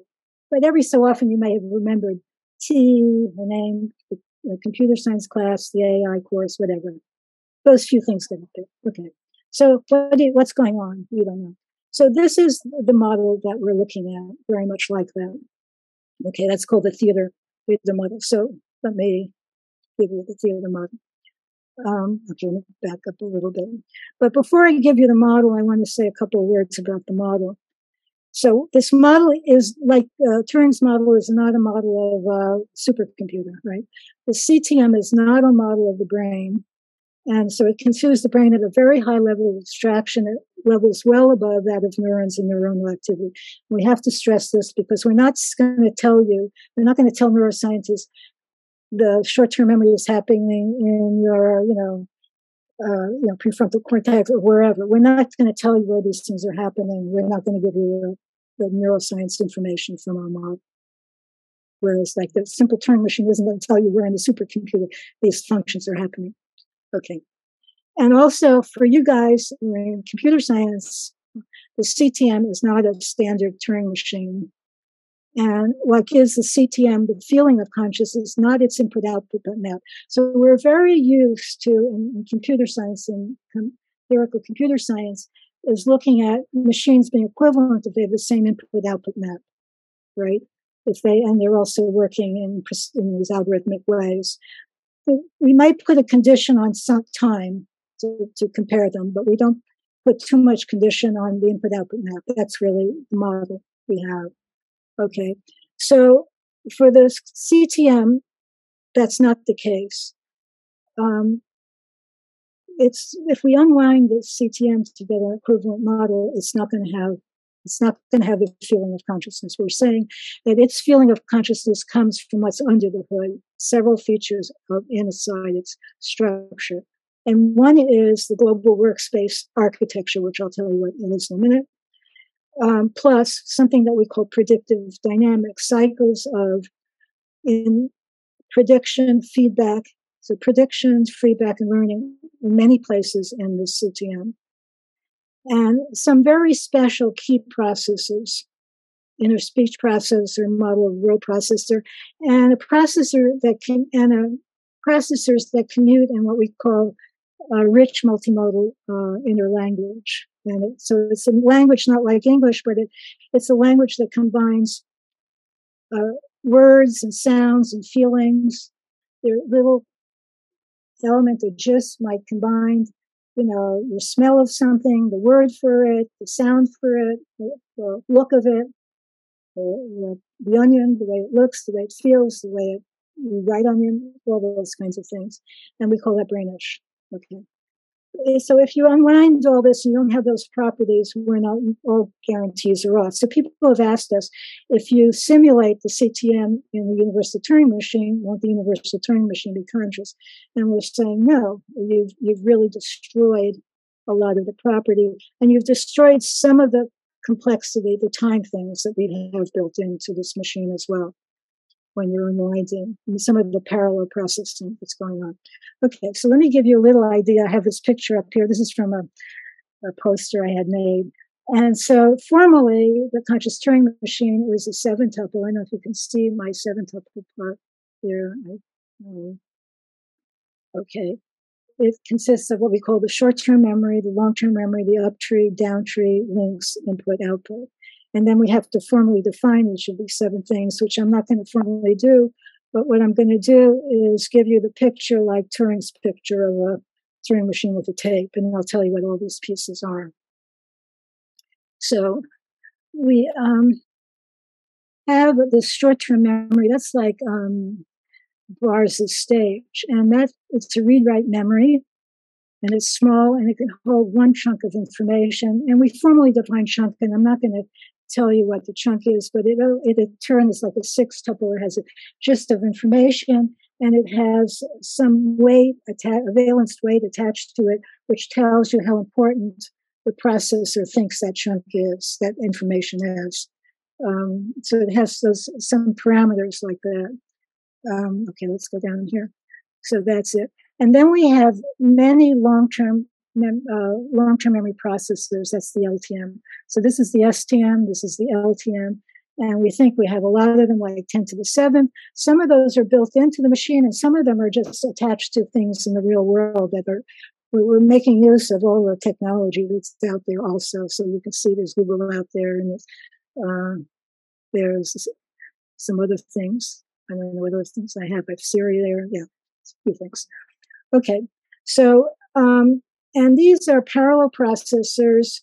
They're powerful, and originally they're not connected at all. So that's the original model of that. Okay, so we have also, I have to tell you the up tree. So I've told you short-term memory, long-term memory, up tree. Okay, so at every moment in time, processors put chunks of information that they want to get into short-term memory or onto stage. And so that one of those chunks might have the gist in it that says, what's her name? And it's very important to get, you really want to get it. So you give a very, very high positive weight to that. And you may give it so much weight that it goes through a competition here. These chunks go through competitions. Some went out and then they move up, and then the ones that went out here, they go up, and some others went out until one gets up here. And it's pretty fast up tree competition. We give a very, very precise competition of how this goes up. And it's actually a probabilistic competition for many reasons. At each of these nodes in the up tree, we have a coin toss algorithm, which will compute certain probabilities, and the chunk will go up depending on those probabilities, which will depend initially on various variables and variables that it's changing as these chunks are moving up. Okay, so there's a little coin flip algorithm in each of these things. But eventually, and not too long, a chunk will get up pretty quickly. And as soon as it gets up in here, it's immediately broadcast to all the long-term memory processors through the down tree immediately. So in one step goes way down. So that's sort of the process. And we say that the conscious Turing machine becomes consciously aware as soon as it receives the chunk that was in short-term memory. That's the conscious content. As soon as it gets it, it puts it in. And every moment of time, it keeps on putting chunks in. So once he gets that, another processor would say, well, she was in a computer science class, et cetera, different processes. And processors don't all have to put chunks in, but they might put no chunks in, whatever. Okay, and so this process is happening from time to time. When one processor finds out that another processor has a kindred spirit, like one processor asked, what's her name? And the other one said, yes, her name was Tina. So that answer name, links will form between those processors. Okay. So there were no links originally, and links will form when processors start to realize another processor. And they're actually, from the chunks have the addresses of the processors. They know which processors gave that information. So what's happening is, from time to time, there are more and more links forming. And as I said, there's this common language brainish, and exchanging messages in brainish. A lot of information that's going from one processor to another processor that usually the first went through short-term memory through consciousness becomes unconscious. So when you're first learning to ride a bike, a lot of things are happening through consciousness. But after a while, a lot of these connections will form, and it becomes unconscious. Conscious processing becomes unconscious with links forming. So that's the link part of the thing happening. Then we have inputs that are coming in from the external world through sensors that go directly to long-term memory processors. And from time to time, one processor might shout out, her name is Tina, and we'll talk and say that. And we have it going directly from the long-term memory processors. So that's where the activity is going, from these long-term memory processors up to sending information up to here, being broadcast down, getting information from the outside world, getting information from here, sending information up. And this stage is just being a holder for that conscious content. Okay, but what's happening within these processors? Okay, this is where we're collaborating with Avrim. Okay, so Avrim has these algorithms, these machine learning algorithms that are called sleeping experts algorithms. And what these sleeping experts algorithms do, so suppose some algorithm said her name starts with S, but it really ended up that her name was Tina. But S came in, meantime, into consciousness, so that processor put a heavy weight onto S. It was too egotistical. It wasn't right. It was too egotistical. So its sleeping expert algorithm will lower the weights it gives processors. It gives chunks in the future. It will moderate the weight. So that's that learning algorithm based on the feedback it's getting from the broadcasting or from the outside world. Maybe it's getting some input from the outside world. That sleeping experts, because you might think of these long-term memory processes as sleeping experts, that sleeping expert algorithm will change the weight. It'd say, oh, you're too aggressive, you're too egotistical, let's lower your weights for a little while. On the other hand, maybe one processor actually had her right name is Tina, but did not give enough weight to that just in its trunk, and it finds out her name really was Tina. So it's sleeping expert algorithm will say, hey, you better raise the weights that you're giving your chunks the next time around. So this is happening all the time, where the processors are learning from feedback, and then they're making adjustments all the time. There are adjustments happening. So because of this, there are adjustments happening because of other algorithms in these processors that are doing a lot of this prediction, learning, feedback and learning. But we have specially built in is this sleeping experts algorithm. Okay, so more or less, so we have the global workspace architecture, competition to get up, broadcast to come down. The competition we have is very, very nice because this probabilistic competition has the property. You might say, well, suppose because it's a binary tree, suppose I mix up some of these processors and put the heavy-weighted things together and lightweight things over, and maybe those would, the heavyweights might bias things or whatever. It turns out that with this probabilistic uptree that we have, it's independent. The probability of a chunk winning is totally independent of the location of the processor.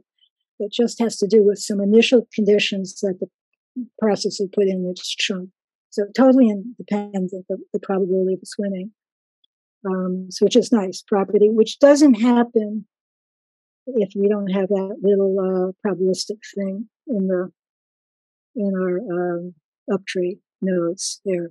Yeah. So let me add a few things here. I think that is actually just So the first thing, it would be interesting, I think, that you mentioned you're working with Avrim. It would be good to have a paper Blum. I don't think that I have seen two families like I have seen Vazirani papers. I have actually with my brother as well. But I think Blum would be nice. I think you don't have it yet, correct?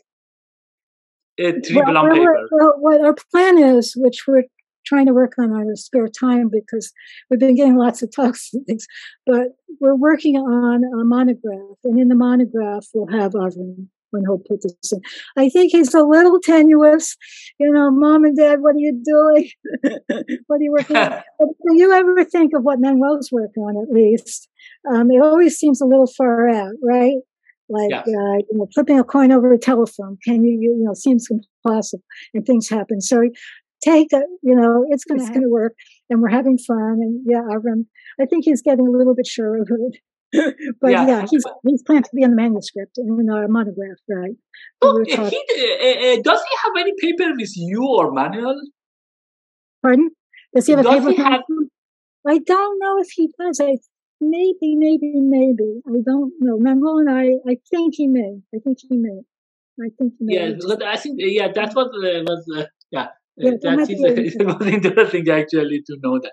So that was the first question. So the first comment. The second thing, actually, this model, I think you might familiar with the MapReduce model. That's the way that essentially, because this is some kind of distributed model, and this kind of MapReduce model that has been used. I mean, I don't know, it has been introduced maybe the past 10 years, but maybe more active now, about Spark and other things. Lots of practical things actually using this MapReduce model. It is called massive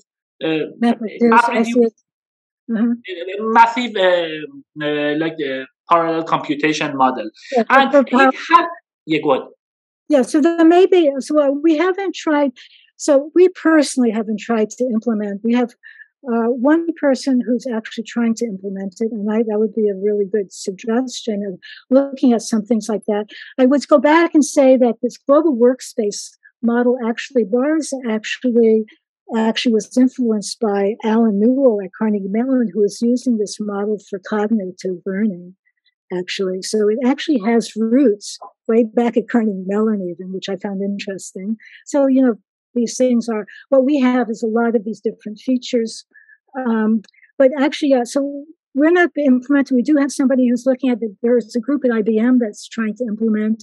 And also there's a student at Carnegie Mellon, Paul Yang, who's in machine learning. And part of his PhD thesis is developing Brainish. So he does multimodal machine learning. So learning from different modalities. And he's showing how the conscious Turing machine can learn these different modalities, fuse them, and develop a Brainish kind of. Yeah, I think that's good. I think this MapReduce, I think I will mention that the original one is actually quite, technical. But the latest one that, we had actually some contribution and simplifying as well. So the latest model is much simpler. This is essentially a set of processors that they have similarities with this one. It's not exactly like that, but they have each of these processors have some limited space, and then they can, in each round, they can communicate with each other. They can talk this information to each other. And the catch is that you want to have the minimum number of rounds such that you will compute some things like the size of the matching in a graph or any other parameter. You give me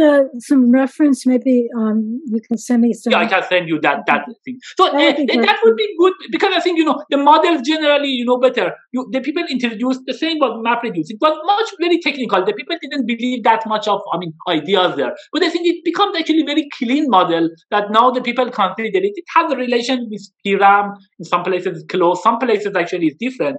But the one thing it is important about MapReduce is that you consider the cases that you can have a constant number of rounds. You can do that. That in some sense might be much similar to brain, that this information, the one that you mentioned, go up and down, that's it, try to minimize these things. So that might be a good thing to look at it. And I think, and also to connect them, I think that would be very nice. It has several similarities, that each of these processors have a small memory. They cannot have the whole information in it, etc. So that would be a great thing to take a look at. Good. So, in fact, that's right. So, one of the reasons for this, suppose a processor needs some information which it doesn't have, it will put it into this competition, and then since it's broadcast, another processor may have some information, will be able to help it out. So, in fact, that is a one. So, another reason to have this small memory up there is that you want to pay attention to one thing. If you pay attention to too many things at once, you sort of get confused. But this is happening all the time, so you're getting a lot of things, but you're paying attention to one thing at a time. Yeah. So they have actually this one. It is called adaptive AMPC that has exactly this kind of shared memory in some sense that also the people can write it down adaptively. I think that's a nice thing. It would be connecting that would be very nice because especially that one it really work. Like lots of these results, this YouTube and sure that lots of places we are using this technology currently. So this Spark or MapReduce and others, that would be great to, connect with that. It's not exactly like, but it has similarities. And one other question, do you want to add something? Yeah. Yeah, so I would like to hear your questions. I want to say I'm not finished yet because very important are some special processes. So one is like what we call inner speech or inner generalized speech. You talk to yourself. Very important. Do you talk to yourself? So there you compute it. So each of these computers these are like computers. They can on the data that they have, they compute. Now the question is that whether they have exponential time compute or polynomial time compute. We don't know that much the difference between these two so far because it seems that the information that you have it essentially somehow restrict you for that. But that in some sense that's the computation that they are doing each of them. They have some kind of limited computation that they can do. But my question to you, Mohammed, is: do you talk to yourself? Yeah, sure. Sure. Okay, so that's one of our. Let me get this. That's one of our very, very, very, very important processes in the speech processor, and more generally, there's dogs talking doggish or whatever. So they're different languages, but that's one. Having an inner speech is very, very important. And another one, there are a lot of important ones, and another one is the model of the world, that we make an internal model of the world. We make models of our world, both internal and external, and we label them, and we make predictions in these models. And that's one of our predictions is that, our feeling that we're conscious comes very much from these models of these worlds that we're making. Let me just tell you one other thing. So a lot of people have asked us, well, isn't that just recursion if you have this CTM and it has this model of itself and it has this model of itself? No, these models of the world are somehow caricatures. So when you go down a recursion or two, they're just not too much information, but they are caricatures with snippets, gists of information that from those gists, you can generate a whole lot more of information. Very, very important. And this is people know some of the neuroscientists' views on consciousness. Michael Graziano's, our explanation for the feeling of consciousness in a conscious Turing machine is very similar to Michael Graziano's, and it depends a lot on the model of the world processors. So I'm just saying that there's some very important processors. One other thing that we do is to show we've looked at some phenomena that neuroscientists or cognitive neuroscientists have identified as phenomena that's related to consciousness. And we've shown how a number of that phenomena our conscious Turing machine can experience. So there's one that's called blindsight. It's a person who is in a crowded room. Someone asks them to go across the room in the door, and they say, I can't see, how can I do it? And then they get up and they walk and they maneuver across the room. So they actually can have some sense of sight. They can maneuver fine, but they don't believe it. Blind sight. We show how, very simply, our CTM can have blind sight.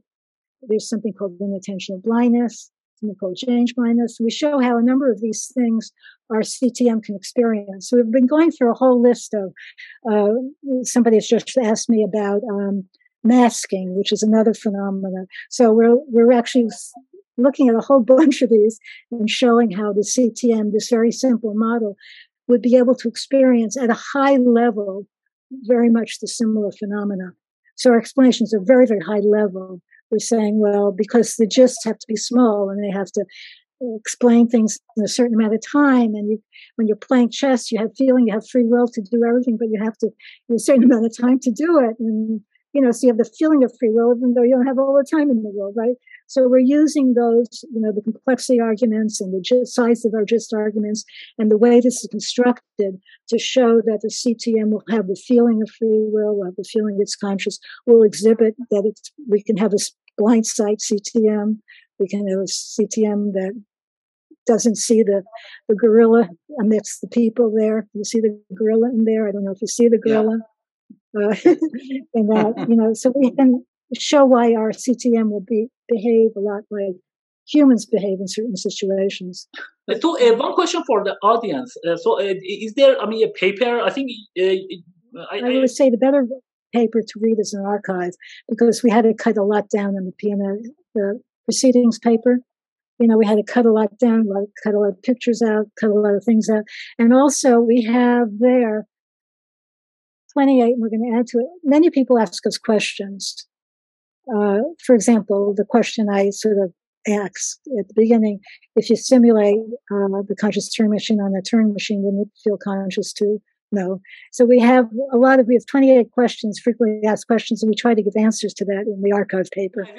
That was another thing that I was thinking, like I mentioned recently, that, you may think about, I think like maybe 100 years from now, they might be able to actually scan the whole brain of mine and put it on some robots. And that robot can I may die, like the rest of my body cannot survive. But the brain can continue on that robot. Is it me or, a machine at that time? Which one? Those are big questions which we're not going to answer now. Maybe not in your lifetime. But so thanks a lot, I think, for this one. I think probably it was the longest one. If there is nothing else, we can, we talk essentially all questions, suggestions for higher for women and everything. And if there is nothing, we can, I think, end the things. Okay, bye everyone. Bye-bye. Thanks, and bye everyone. Thank you so much for having me. Thanks for your time. It was great.